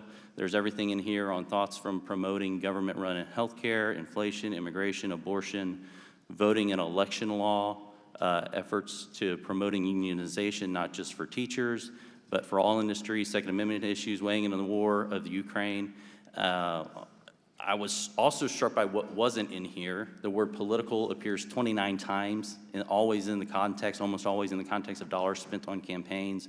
Reading only appears 16 times, and usually in the context of promoting books that many parents are concerned about being in their schools. Science only appears 5 or 6 times and related to COVID. Math only appears once, and it was in a time when the American Federation of Teachers was advocating against a community that wanted to streamline and focus funding on math, reading, science, and social studies.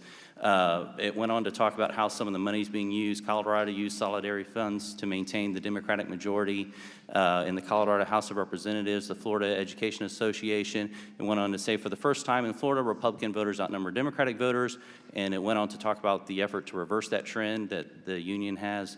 Georgia Federation of Teachers contributed to the school board race and state Democratic caucus. All that is allowed and fine. But the concern I have is when the White House comes and says that there was no political input, that what we constantly see is an organization that you're not an education organization, although you have educations, you're not a medical organization, you're a political organization, and that you are weighing in on the guidance. Are you still a superdelegate to the Democratic Party?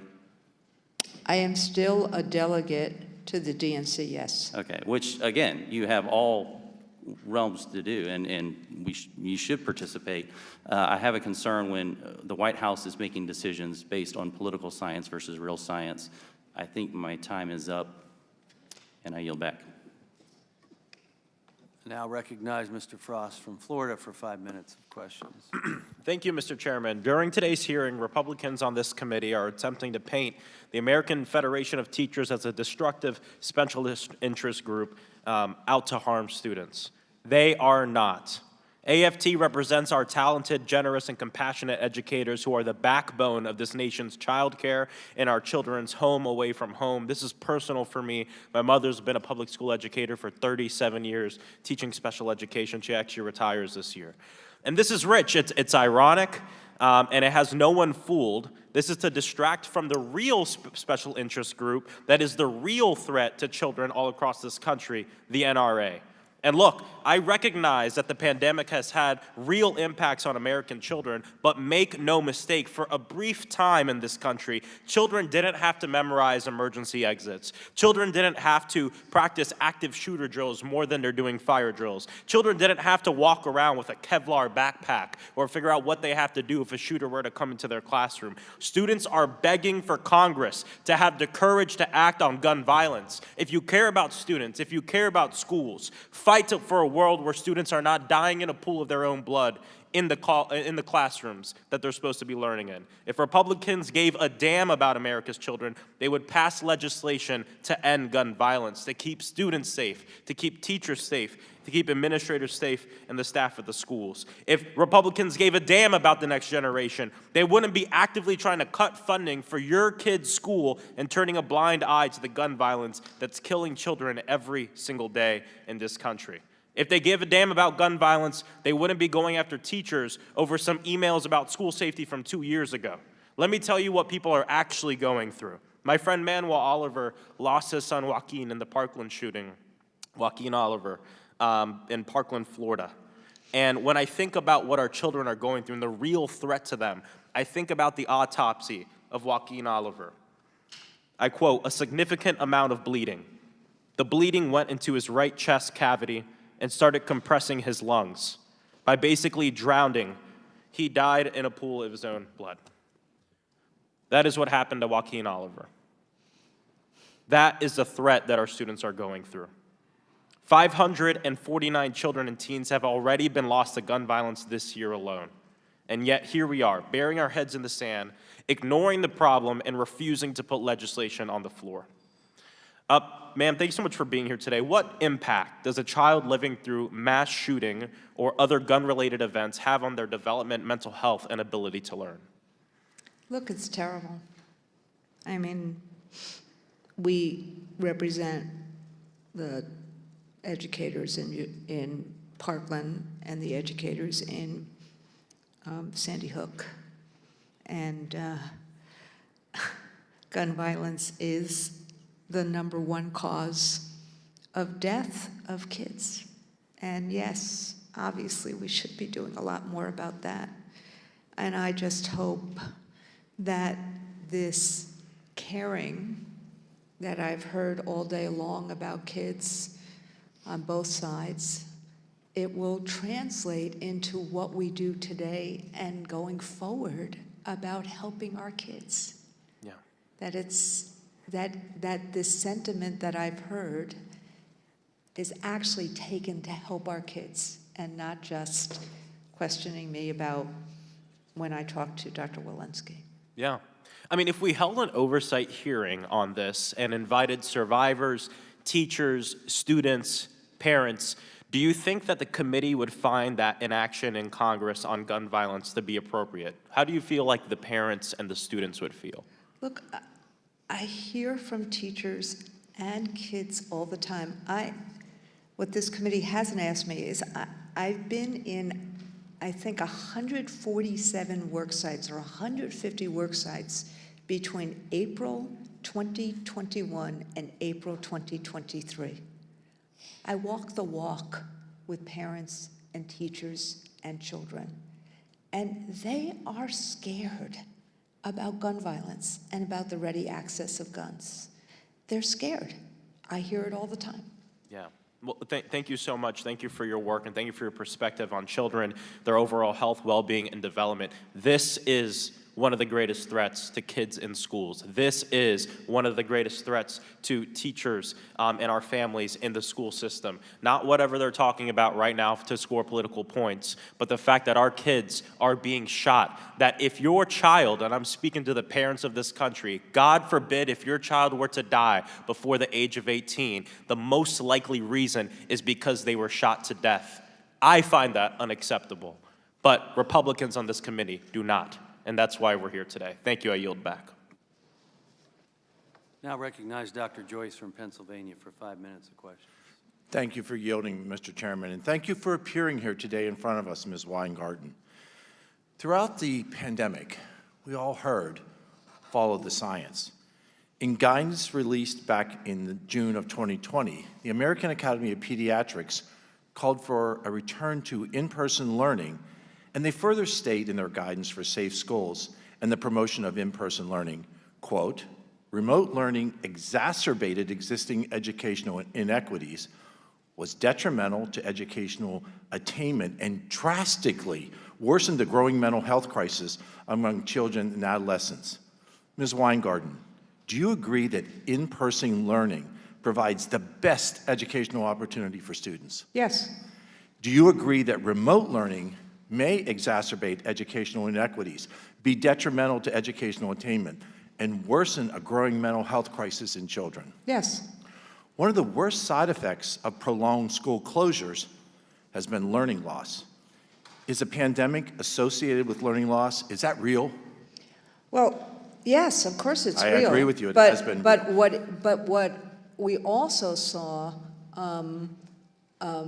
sir, is that in places, and this is what I think the LCCR was getting to in the letter that they sent to the committee, like take a place like LA, which actually was closed for the whole 2021 school year, and yet its NAEP scores for English increased. But And overall, you have So what they acknowledged did- that pandemic No, is no, no. associated with, But not one what- instance, but not what one they instance. did is My they time is did limited. the work. The They did the pandemic work. is associated with learning loss, and that But- is real, But what correct? I'm saying is Overall. equity and poverty and other things are associated as well. This is what was so interesting about their results. They did a lot of this work. They fed kids. They made sure that kids had reading instruction. They made sure that kids had internet access. They actually did the equity work that the LCCR has been asking for and that we've been asking for. And what happened was And yet, in face they of that, did please, okay. I'm on limited time. In face of that, the pandemic is associated with real learning loss, correct? Yes or no? The pandemic, there is, look, kids need to be in school. Thank you. Let's And leave it they at that. learned- Kids need to and be they- in school, and and their learning is better in school. And the learning is better in school, of Thank course. you. We agree on that point. The goal now has to be doing everything that we can do to provide students with the ability to recover these losses. Completely agree. Do you support adding additional time to the school day to help students get more in-person instruction time? We are actually doing additional time Great, I during think the that's school what the day. students need that. Do you and- encourage your members to teach during expanded summer school to help the students get that necessary, what you just described, Yes, that sir. needed in-person instruction time? In fact, John King and I made that proposal in an April 2020 op-ed to have summer school even back then because we knew the importance of kids being together. It's not just academic, it's the adolescent's development and it's the relationship building. I think that's so important. So to be clear, you do not support increasing access to additional educational services to correct for learning loss that occurred as a result of the school closings that your organization has advocated and supported. You are in favor of additional time in the classroom and expanded summer programs. We Is that are correct? in favor of that. That's why we are calling for community schools and things like that. We are in favor of wraparound services and community schools and having additional time available Additional for time, kids. summer training, I think that's awesome. The AFT, though, is inherently a political organization. In fact, political activism is in your mission statement. Is that correct? Academic achievement, welcoming and safe environment. It's political There are activism many- in your mission statement. There are many things in our mission statement, sir. Including political activism? Political activism. Including So- ensuring that people have a voice, yes. So political activism is part of who you are. CDC guidance, especially guidance based on complex immunology and epidemiology, requires scientific expertise. And earlier in your testimony with us here today, you said, most of us aren't scientists. Does the AFT employ any epidemiologists? Yes, we actually consulted with epidemiologists. Does the AFT employ immunologists? Yes, we consulted with immunologists. In-house, do you employ any infectious disease specialists? We have people who are industrial hygienists, yes. Do you have any board-certified pediatric infectious disease specialists on your payroll? Not on, in in consulting with them, yes. Do you have anyone with experience with treating novel coronaviruses? Well, to the extent that there was any expertise in the country, yes. Wow. I'm a physician, and I knew of no one who had any experience treating novel coronaviruses. If you don't have the ability... I just said, to the extent that it was available... There was none available. There was none available, and yet I can give you the names of the people that we relied on. Great. Forward those to us, please. Would you like me to say them publicly No, so I'd like that you you to hear forward them? that because my time is limited. You also talked about over-reliance of kids spending too much time on electric devices, and you pulled up your phone just like I'm pulling up my phones. But they need to be connected person to person. And I think we can all agree that removing students from in-person learning has really accelerated the issues affecting mental health that you, Ms. Weingarten, have mentioned repeatedly throughout this. And the only conclusion that I can make as a doctor, as a parent, and as a legislator, that the AFT recommendations harm so many children. And I think we have to learn, we as a select subcommittee have to learn, and we have to move forward when faced with a crisis like the pandemic was. We have to understand that those who are not susceptible to this must remain in school. Those students have suffered, and we're waking up time, we're making up that lost time, and we need to do that in a conjoined effort. Thank you, Mr. Chairman, and I yield. Now recognize Ms. Tokuda from Hawaii for 5 minutes of questions. Thank you, Mr. Chair. Ms. Weingarten, thank you for being here today. As a mother that has 2 boys that attend our public schools, I experienced firsthand the impacts of the COVID-19 pandemic on my children's education, their learning, their mental health, their social emotional development. We witnessed, all of us, we witnessed a lot of loss during this pandemic. You talked about it. But students didn't just lose academic learning. As you mentioned, we lost family members, others lost a caregiver, a parent, a classmate, a teacher, a friend. I'm glad to see my colleagues across the aisle talk so much about how they care about our kids, their learning, their mental health. However, I find it ironic that we're once again talking about school closures. Closures, by the way, that were done to keep children safe when the last administration had no plans in place to safely reopen them, while Republicans have proposed a 22% reduction to non-defense spending to deal with the debt limit, once again closing doors to our children and their education. Today, we are talking about the impact of the last pandemic on learning loss. Yet I will be clear, I am worried about the pandemic being created by House Republicans. Cuts of these proportions will make learning loss and impacts to everyday life for everyday Americans from COVID-19 pale in comparison to what they will soon experience. I personally struggle to understand how anybody who cares about our children genuinely could advocate for these kinds of cuts. Ms. Weingarten, perhaps you could offer your view on this. How might Republicans propose budget cuts to child care funding, educator supports, nutrition, feeding programs, among other critical safety net programs, contribute to a whole new generation of children experiencing devastating learning loss? So thank you for your comments, and I hope your kids are okay. The work that we need to do now is how we engage kids and how we meet them socially and emotionally, and how we meet the whole child. There were colleagues here who talked about obesity. One of the things we need to do when we feed kids in school is we give them nutritious programs. We need to have that. We need to have the social workers and the guidance counselors that meet kids' needs and families' needs. That's why we are proposing a big expansion. So we need more funding, not less, for an expansion of community schools and wraparound services. So the services that all these doctors have been talking about, we can do in school with kids and families. I agree, and I completely agree. We're looking at a whole of child, whole of family approach when we look at education and how we're supporting our kids. Many of us here in Congress, in this room right now, represent small towns, predominantly rural communities like mine in Hawaii. Rural school districts and rural students suffered greatly during this pandemic. How might the Republican cuts that we are looking at right now disproportionately impact, again, our ability to overcome learning loss, address mental health issues, impact academic achievement in our rural communities across our country?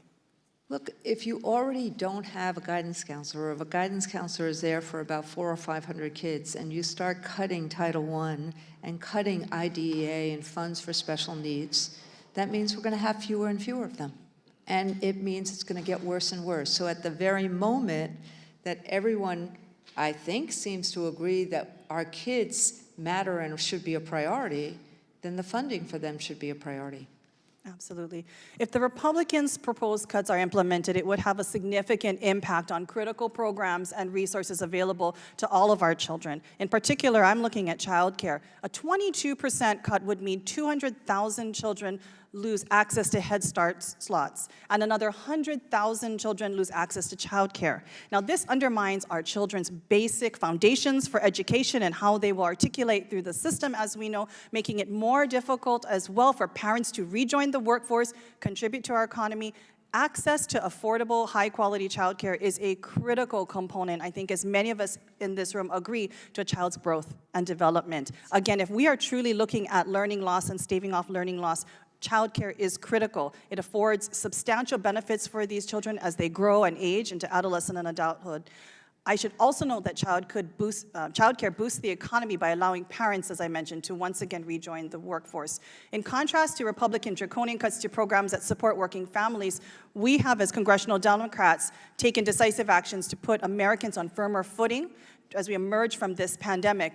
The ARPA funds to the state of Hawaii, nearly $80 million, actually helped to keep child care centers open, prevented these children from experiencing learning loss in Hawaii, and we know this took place across our country, especially our rural communities. I know that my time is up, but Ms. Weingarten, thank you for being here as we talk about what could be the next pandemic if these cuts are actually taking place. I yield back. Thank you. I now recognize Dr. Jackson. Mr. Chair, I did say to you before You're not recognized. No. Can we take a break so I can have a bathroom break? Yes, we can do that. Thank you. Sorry. 5 minutes. Okay, Because we are fantastic. pressed for votes coming up. Sorry, if we I'm could. sorry. Thank you, yes. Thanks.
She always has a snack.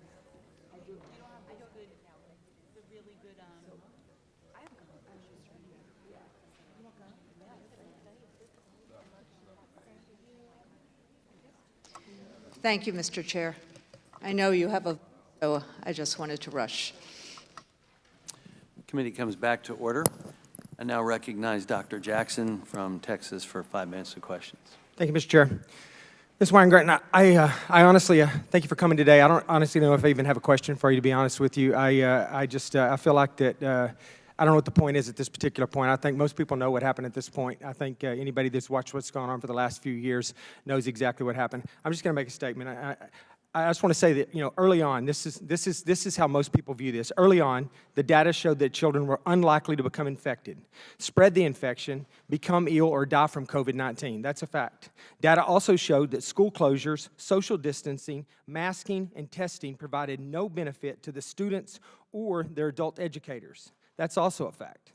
Data also showed that those very actions that I just described were highly detrimental to the academic achievement, the mental health, and the physical health of our children. Since the science, the actual science, never supported closing schools, we must examine why and who was behind these detrimental efforts to promote school closures without any scientific support for doing so. We now know that you and your organization, it's been documented at this point, edited the draft of this scientific, quote, scientific-based guidance on school reopening from the CDC. The document that was used to keep most public schools all around the country closed, in fact. I don't think you were to blame. I think the Biden White House and the CDC are the ones that really failed our country. The Biden White House and the CDC should have completely disregarded any suggestions from your politically motivated and corrupt organization, in my mind. But I guess, considering your organization gave millions and millions of dollars to Democrat candidates and to their liberal campaign committees, you and your organization got anything you wanted from the Biden administration. That seems to be how it works. This is what corruption in the federal government looks like. The American people have seen it, and they don't like it. Teachers' unions are supposed to exist to protect their members and to advocate for students. However, your organization, the AFT, has demonstrated that what you actually care about is gaining and exerting political influence and lining your pockets with taxpayer money, even if that is at the expense of our own children. Since 2020, Congress has allocated more than $190 billion to schools across the country through the Elementary and Secondary School Emergency Relief Fund to enable schools to stay open. Much of this money has been unaccounted for, and much of it was spent on woke social garbage, racist CRT programs, and other leftist programs. Much of it was provided to increase the salaries of teachers that were paid to stay home thanks to your strong advocacy. So big win for you and big win for the organization. Keep the schools closed, let people stay home and draw paychecks, demand money from the Biden administration to reopen schools, use that money to promote horrible social programs in our schools once they finally reopen, provide pay increases to your members with federal taxpayer money, and lastly, use the dues from your members to pay off the Democrats that make it all possible. This is what happened. I cannot believe that you still have a job after the role that you and your organization played in the destruction of our children over the last few years. I think it's disgraceful, and I think you should be ashamed of what happened over the last few years, and you should take some responsibility for it. With that, I yield back, Mr. Chair. Now recognize Dr. McCormick from Georgia for 5 minutes of questions. Thank you, Mr. Chair. First of all, I want to state that I have great respect for teachers. I mean that sincerely. The most influential people in my life, other than my parents and maybe my Marine buddies, truly appreciate what they've done for me over the years. I've spent 4 years as an associate professor, both at private and public schools. I have 7 kids, so I have a little street credibility when it comes to the educational experience, and I've spent about 20 years in youth ministry, so I understand the importance of what teachers do, and I sincerely appreciate the efforts. With that said, I just wanted to go over something that you've already affirmed, which is you had tweeted at one time, what we've seen in public education is that technology can't replace teachers. Remote education didn't work. You did tweet that, correct? Okay, thank you. Yes, I did. Thank you. I totally agree with you. My son. I have tweeted about 200,000 times. No, I get it. So that wasn't controversial. Sorry, No. we'll just continue. I'm not trying to corner you, believe it or not.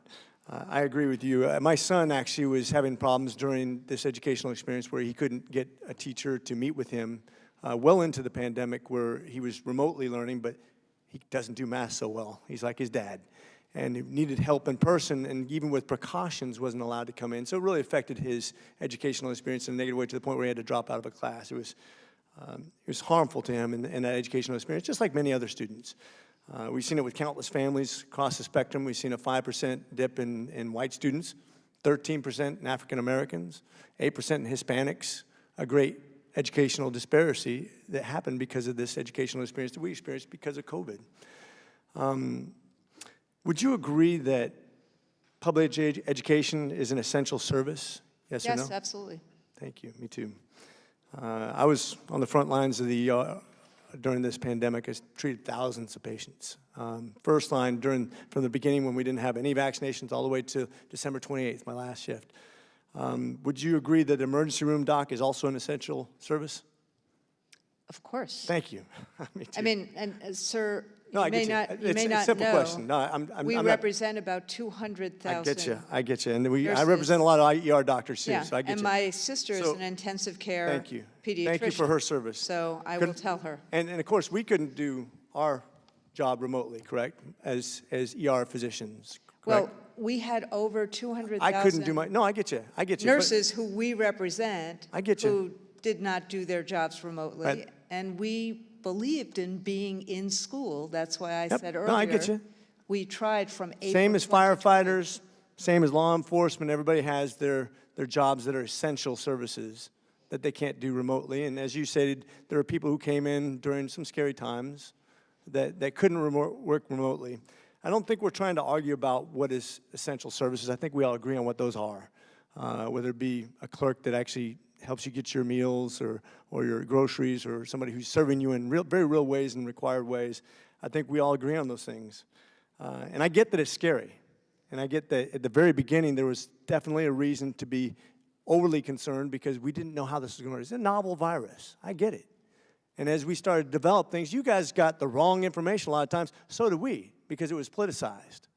And some people who are quote-unquote experts told us things that were wrong, even though they probably hadn't seen patients since the 90s. And people like myself who were seeing thousands of patients were censored, by the way. So you couldn't get the truth a lot of times. So I understand why teachers would be scared to go back to school. I do get that. But as this developed, and as the evidence became more clear, my concern is that we learn from these committees. Because that's what we're here for.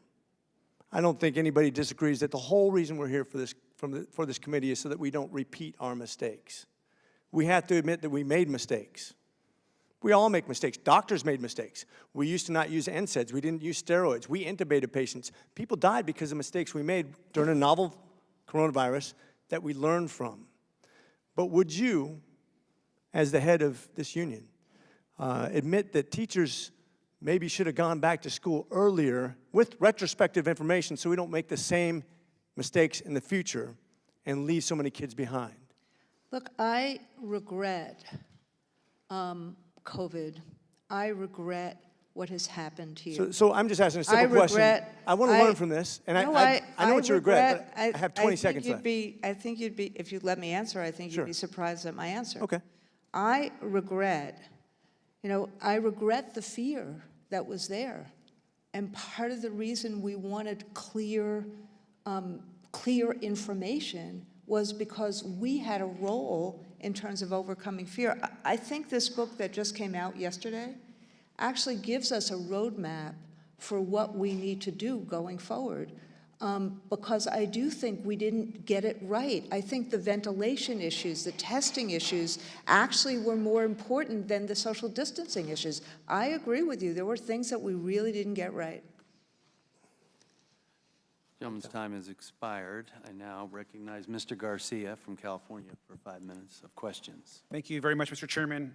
Thank you, Mr. Weingarten. I appreciate all the work first that you do, that our teachers do across the country. I'm an educator myself. I'm married to an educator, and so I appreciate the hard work. I just want to recenter ourselves and remind us that we went through a massive disruption to our country, to lives. We lost over 1 million Americans. My city alone lost 1,300 residents within my community when I was mayor, just right before I got elected to Congress.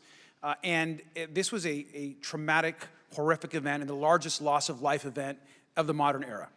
And so this idea that there aren't going to be mistakes made in our institutions or organizations, of course, is ridiculous. There are going to be lessons learned, whether it's in our education sector, whether it's in public health, whether it was in the way the government managed on the vaccine rollout. We are going to learn how to make things better. And I want to just uplift the fact that teachers were working under terrible conditions, very situations where they also have family. I want to remember that teachers also have family at home, also have sick parents at home. We're also trying to protect themselves, their loved ones, and their own children outside of the classroom. And so I just want to take that moment that everybody was scared and trying their absolute best. During the pandemic, the Long Beach Unified School District was the largest school district to reopen schools when we reopened because teachers were vaccinated, because we vaccinated teachers early on and got them the supplies that they needed and the resources that they needed. We often looked at your school district as a model for what to replicate. Thank you. And a big part of that was because we made the decision early on to double vaccinate all of our teachers and to ensure that everyone had access to the vaccine early. We actually were the first school district, the first city to actually vaccinate teachers in the entire state of California. And vaccination led to reopening schools first and faster. And so there needs to be more emphasis on that vaccine access. I also just want to note, and it's been mentioned a few times, that it was President Trump that was, and his administration, that was really facilitating the closures and trying to get us reopened, and it was a total disaster. There was very little support early on from the Trump administration to actually get us support to support our schools. We worked directly with our schools, essentially sidelined the federal government and try to get as much support, whether it was materials, whether it was PPE, whether it was vaccines, directly to our schools. Now, I appreciate you mentioning Long Beach. In fact, President Biden also named Long Beach and our school system as the national model in reopening schools, and we appreciate that. Want to ask you, the American Rescue Plan was a lifesaver, as you know, for schools, for school districts. Beyond the American Rescue Plan, what else should Congress be doing to assist schools to ensure that in the future this doesn't happen again, and that we can reopen schools even faster? So, several things. Number one, what we learned through the end of this pandemic, and I know that there are some issues in terms of, vaccination or not, but 90% of our members voluntarily vaccinated, and we took a position, and, some people disagreed, and some teachers were fired because of it. We took a position that we needed to work with our members, work with school districts to get as many people vaccinated, our members vaccinated, even on a mandatory basis as possible, to open schools. And on that point, and I support that, by the way. I think you've made the right decision. And look, there's someone in this audience here today who disagrees with me about it, And so what I'm saying, though, is that in a pandemic, we need clear information. We need clear guidance. Most of us who are not scientists need to trust the scientists to give us clear guidance and the mitigating circumstances. Absolutely. And including ventilation and testing. I agree completely. And vaccine hesitancy, which we know, in fact, members of this very Congress are some of the largest, most vocal vaccine deniers in America. Does that hurt? And would that have hurt with the reopening of schools? Did that actually cause any concerns for teachers on the ground? Well, look, so Dr. Shaw from Rockefeller and I did an op-ed in January of 2021 that said we could reopen schools even without vaccination if we had the testing. And I think during the Omicron variant, we saw that testing really helped us keep schools open, just like it helped the NFL and just like it helped the NBA. And so I think that there's a combination of things that we need to know in terms of what is the measure to keeping people safe. Absolutely. And keeping people open. And finally, I just want to say, if we really want to focus on ensuring, because there will be a future pandemic, ensuring that schools today have the resources that they need. Correct, that teachers have the absolutely. resources they need, that we're actually reinvesting in our schools, that's actually going to help to ensure that if there's a future pandemic, we can solve it even faster and learn from our mistakes. Thank you so much. I now recognize Ms. Greene from Georgia for 5 minutes of questions. Thank you, Mr. Chairman. Ms. Weingarten, are you a medical doctor? I am not. Are you a mother? I am a mother by marriage. By marriage, I see. And you my have- wife is here with me, so I'm really glad that she's here, Rabbi Our- Sharon Kleinfeld. Ms. Weingarten, and you haven't taught school since the 90s, so you're not a teacher anymore. I am actually, Representative, I'm actually on leave from my teaching position, and this fall I will be teaching as a guest teacher at Cornell, my alma mater. When was the last year you taught? 1997, is that correct? The last time I taught a full class was June 1997. Okay, that's been quite a long time, approximately 26 years ago. Do you believe in the First Amendment, Ms. Weingarten? I believe in the Constitution, including the First Amendment, of course. Oh, great. Well, I'd like to remind you of one of your tweets here where you agreed that my suspension on Twitter, in your own words, politicians shouldn't be exempt from standards about spreading misinformation. Greene has repeatedly shown reckless disregard for those standards. This suspension is justified. This is your tweet.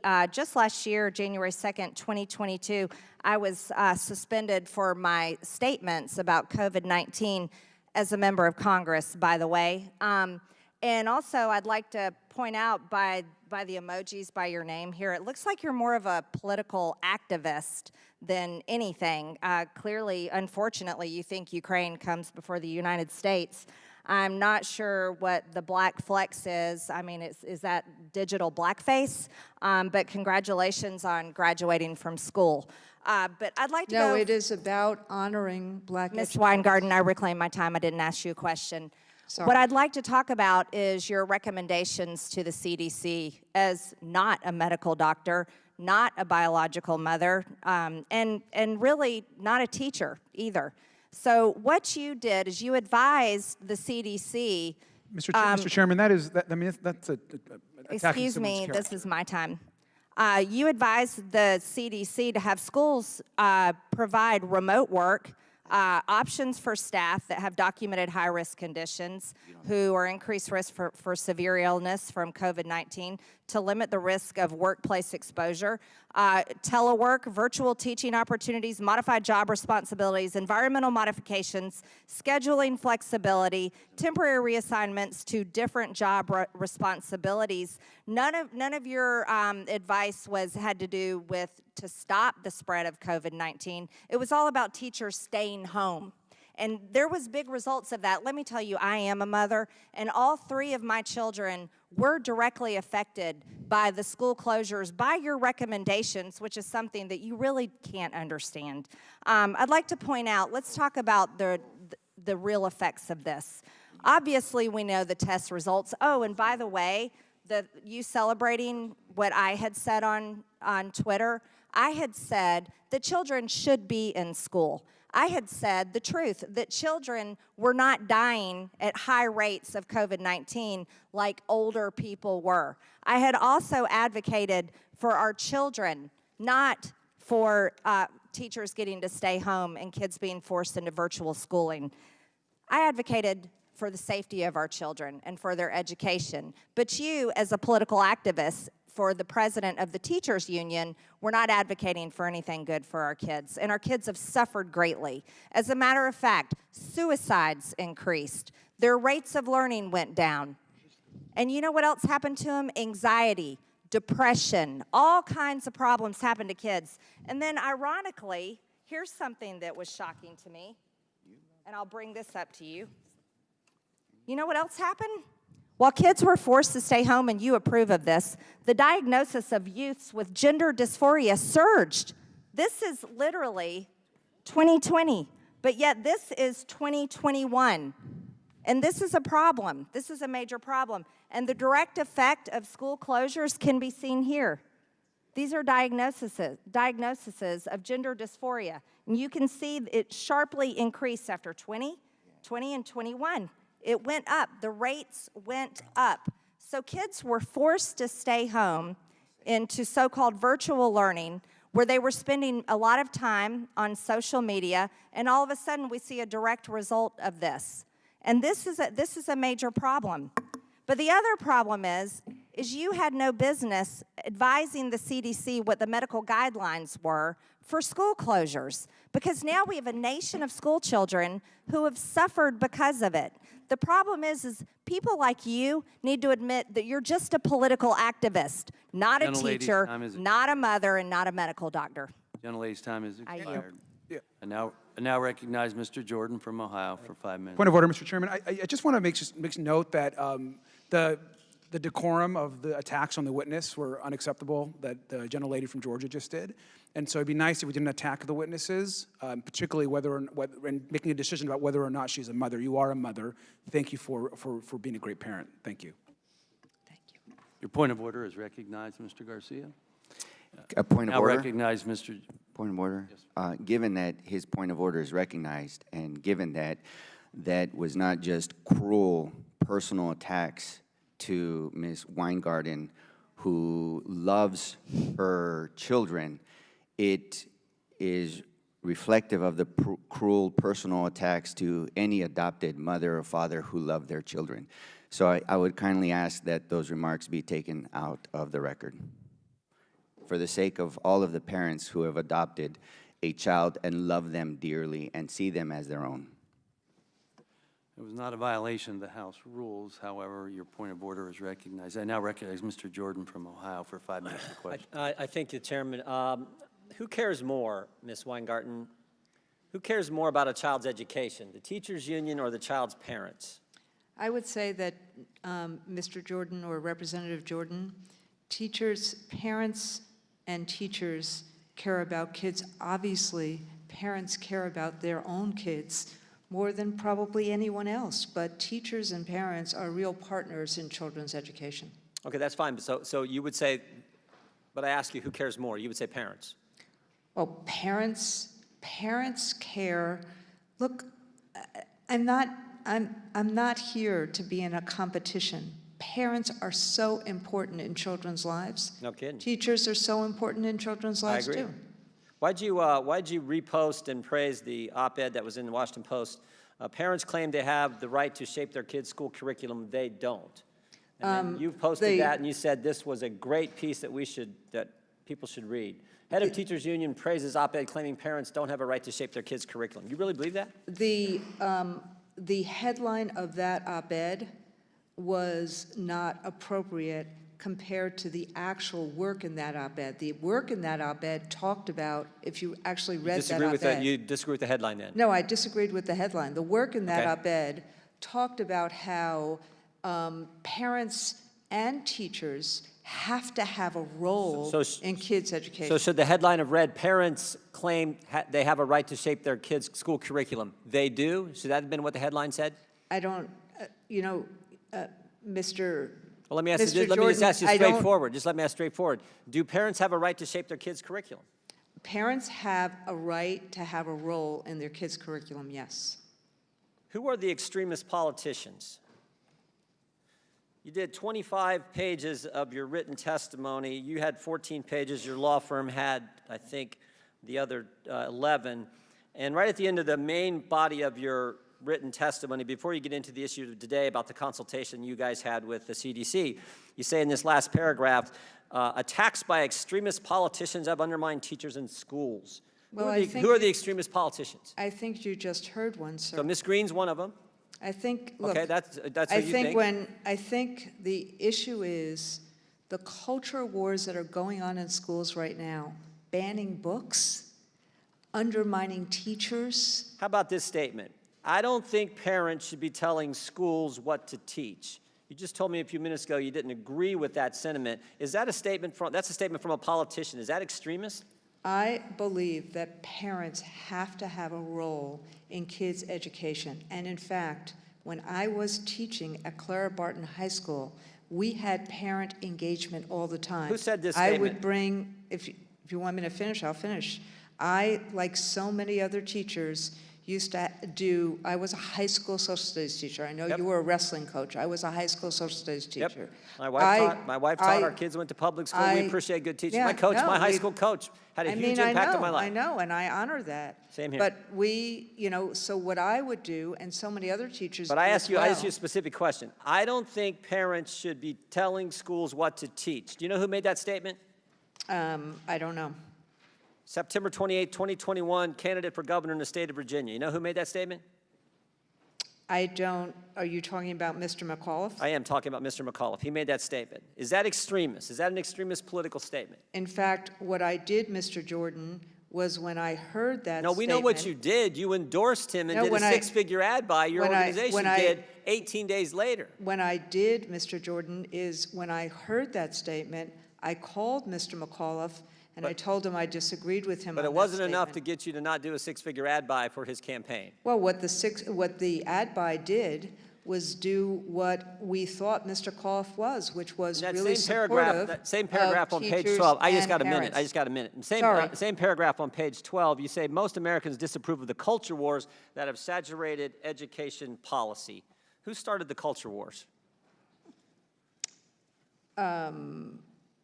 I know that when you have banning of books, like a book about Well, let Anne me ask you- Frank, let me ask you like a book question. about Roberto Clemente, like a book about Ruby Bridges, that's wrong. Those That who think, was let me in- ask you this, let me ask those you a things question. were in Those Florida. who think boys should compete against boys in sports, or those who think boys can compete against girls in sports, which side started the culture war? Which one of those positions? Sir, I am talking about, when I talk about the culture wars, I am talking about things like book banning. I'm talking about things like stopping teachers from teaching honest Is history. it starting a culture war if you think literature should be age appropriate? That's not I starting the believe culture that war. literature should be age appropriate too. Okay. I'm out of time. Thank you, Mr. Chairman. Although we're pressed for time because of votes, I now recognize Mr. Gomez from California, but I would recommend, and we've discussed this with the ranking member in the past, especially if you're waving on, you be here on time. And I know we all have schedules to keep, but go ahead, Mr. Gomez. Thank you so much, Mr. Chair. Really appreciate it. So I think there should be broad agreement we shouldn't ban books. Like, that's just flat out pretty simple. But I believe my colleagues on the other side of the aisle want to distract and rewrite what happened over the last several years. Everything from the COVID response to the massive tax cut that they gave to the top 0.1% in this country. They want to change a lot of the narrative of the last, not 2 years, but 4 years from before that when President Trump was in the White House. So I want to kind of focus on issues that I think the American people really care about. If they cared about children, why are they attempting to cut federal child care funding by 22%? That's what their budget would do. And why do they want 200,000 children to lose access to Head Start and 100,000 children to lose access to child care? Working parents are spending nearly as much of their income on child care as they do on housing. As a new parent and founder of the Dad's Caucus, I can tell you one thing. Our child care system is in crisis. Not only is it unaffordable and inaccessible, child care workers who are predominantly women of color are severely underpaid and overworked. Meanwhile, the Biden administration and congressional Democrats have consistently acted to protect child care across the country. For example, the Biden administration invested around $39 billion from the American Rescue Plan to help child care providers keep their doors open. These efforts have helped 220,000 child care programs, which employ over 1 million child care workers with the capacity to serve nearly 10 million children. Additionally, the president's budget would expand access to affordable, high-quality child care by enabling states to increase child care options and by lowering costs so that more parents can afford care. The president's budget also funds a federal-state partnership that provides high-quality, universal, free preschool to support healthy child development and ensure children enter kindergarten ready to succeed. Meanwhile, congressional Democrats led the fight for increased child care funding in last year's spending package, securing $8 billion for the Child Care and Development Block Grant, an increase of $1.9 billion above the fiscal year 22 enacted level. And before that, House Democrats passed Child Care is Essential Act, which would have appropriated $50 billion in federal child care funds. Ms. Weingarten, how does adequately funding our nation's child care benefit our children's development and growth? So thank you for that question, Congressman. All day long, I've been talking about how teachers teach kids. I am glad that in this pandemic, thank God, it did not affect children the way it affected adults. But it's the teachers that teach kids. It's the bus drivers, it's the school nurses. But we need help. And so when we have Head Start, when we have community schools, when we have all these things that look like they're on the chopping block now, it's gonna make it harder to teach kids. It's gonna be making it harder if you cut Head Start for kids to have a Head Start when they get to kindergarten. And so when you cut community schools or the guidance services, all these things that we need for kids now because of their development issues, because of suicidal issues, we need this help. We can't do it alone. We asked for during COVID for teachers to be safe and have clear guidance to have them safe. We wanted to be in school. I've said that over and over and over again today. And I appreciate that. Two of my siblings are teachers, and San Francisco Unified. They teach, for a long time until recently, they taught a dual immersion Spanish-English. Yeah, great. And if you ever had a teacher in your family or sibling or mother or father, people recognize that they give everything. Oftentimes, because they don't have enough resources from their own school, they subsidize, the supplies for their own students. If they see a student without a coat, they give them a coat. If they see a student without that they need a little extra help, they'll go out and give a little extra help on their own time. Not because they're getting paid, but on their own time. And that's what the teachers have done for our country. So I really appreciate it. I yield back. Now I'd like to yield to Ranking Member Ruiz for a closing statement, if he would like to make one. Yeah, thank you. I appreciate giving a closing statements. I think we heard a lot from both sides of the aisle. I think we have very clear differences in methodology and what we think are priorities for this Select Subcommittee and what we want to focus on. I do want to say some things because we heard from physicians throughout this hearing that, and I also want to remind folks, I am a physician and a public health expert, and social distancing has been a long-term public health basic way of lowering transmission for deadly airborne viruses. It's not only shown in literature, but it's been practiced and retrospectively and studied even from the great influenza pandemic, that if you have a virus that spreads through droplets from your mouth, the louder you scream, you cough, or you even speak, you have micro droplets spreading from your mouth. So the further people get, the safer they are from transmission. So at the root basis of keeping people safe from airborne droplets, people were asked and sometimes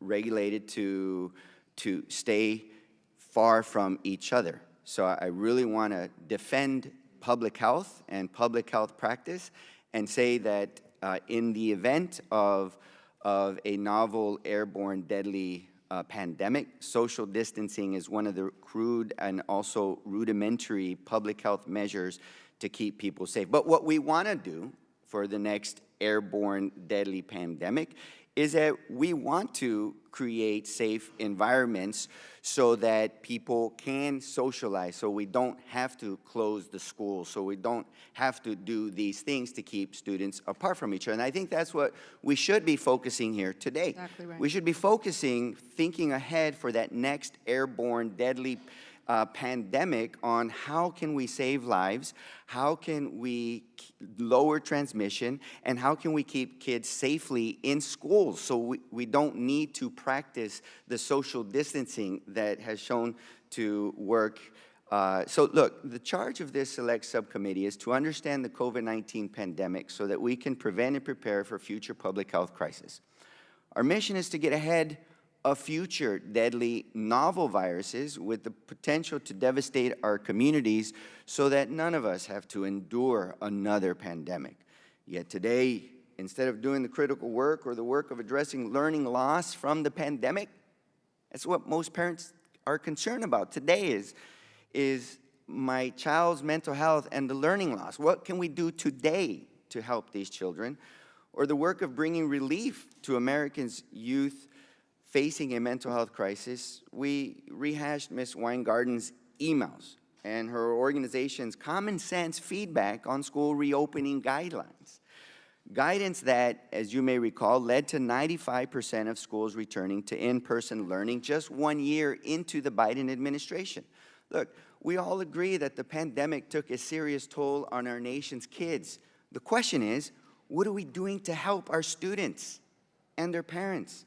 You know, hyper-partisan investigations do nothing to repair this harm, and neither does an extreme Republican budget that proposes deep cuts to the very programs intended to enrich our nation's kids and help working families get by and provide the mental health necessary to recover.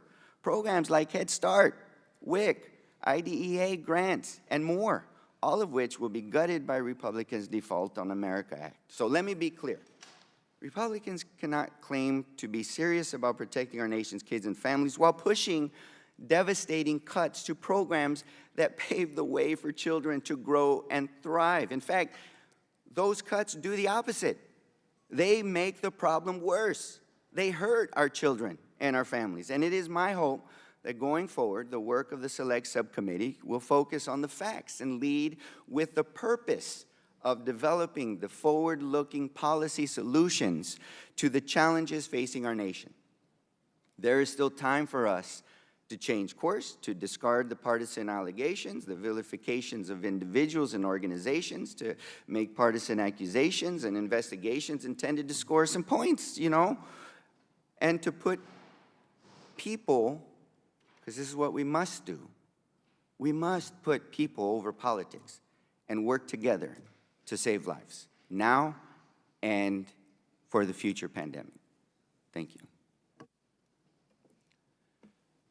I thank the ranking member, and I think he knows, as we have been friends for some time, we have the same goals. There may be policy debates. We hear, oh, this group doesn't care, that group does care, and I care more than you, and all this type of stuff. The bottom line is, this committee would not have even been formed if we didn't care. Right. That's why this Select Committee was formed. So weed through all the stuff you may have heard today from many ways. Our goal is to be prepared next time. And you know what?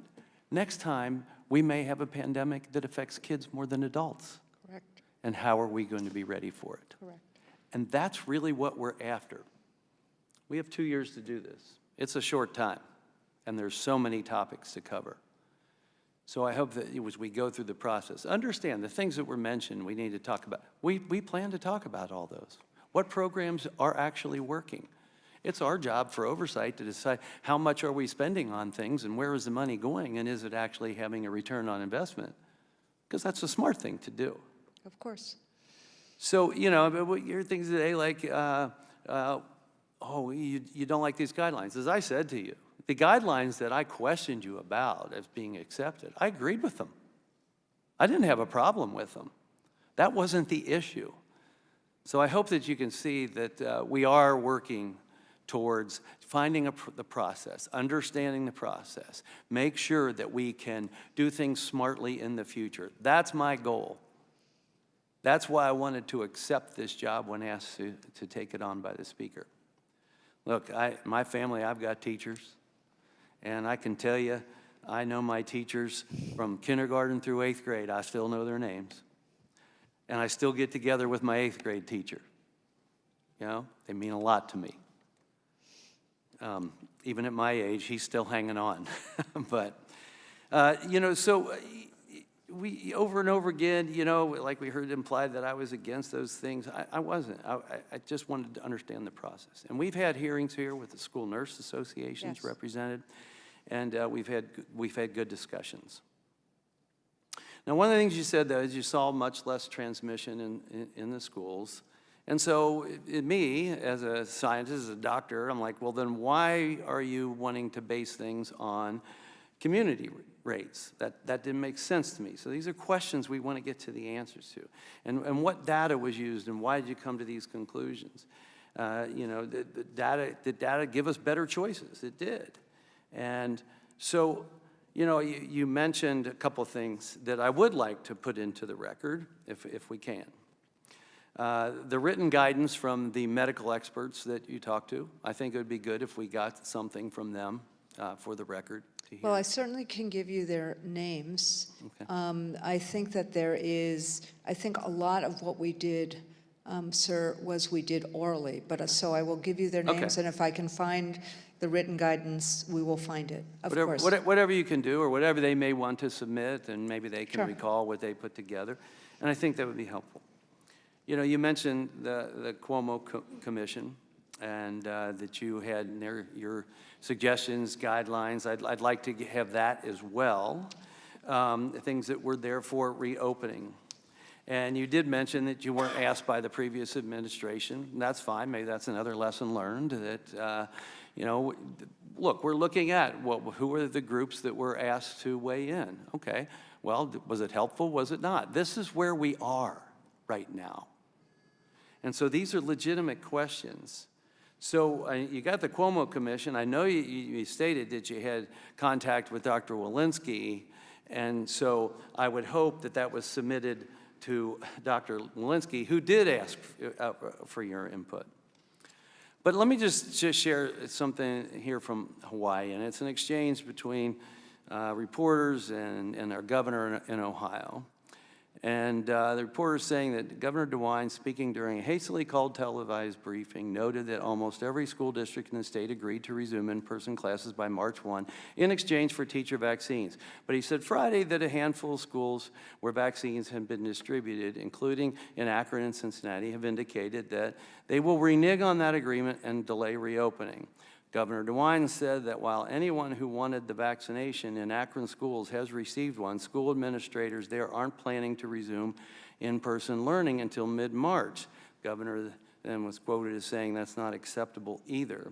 Governor's remarks came hours after an announcement by the Federal Centers for Disease Control and Prevention that there's strong evidence in-person schooling can be done safely as long as masks, social distancing, and other strategies, though not necessarily teacher vaccinations, are put in place to protect against COVID-19. So when I read these things, you know, it seems to me fair to want an explanation as to why several large public school districts in Ohio refused to open in March of 2021, despite having vaccines distributed, thus compelling the governor to take the extraordinary actions to compel them to open. And I just bring up this story because it's there for further discussion. These are the things we want to look back on and ask ourselves why. Why did some schools not reopen? They have the right to explain themselves, but this is where we need to go so that we can be wiser in the future. Mr. And as I said, this is my closing No, statement, no, and we're well, finished. yeah. We're finished. Sorry, okay? That's because I okay. could explain Cleveland. Well, if you we wanted can me talk to. about that later. You can Okay. send me a letter. This is where we are with the committee, and we're having votes. You know, but this is my closing statement. What I'm saying is that's what this committee is supposed to be about, and I hope it can be that way throughout the rest of it, because we're going to be doing this for a while. So questions will come up, And you can feel free to answer that to me in writing, and I would appreciate that. Thank you. And with that, I would say that this hearing is adjourned, and without objection, all members will have 5 legislative days within which to submit materials and to submit additional written questions for the witnesses, which will be forwarded to the witnesses for their response. If there's no further business, without objection, the Select Subcommittee stands adjourned. Thank you.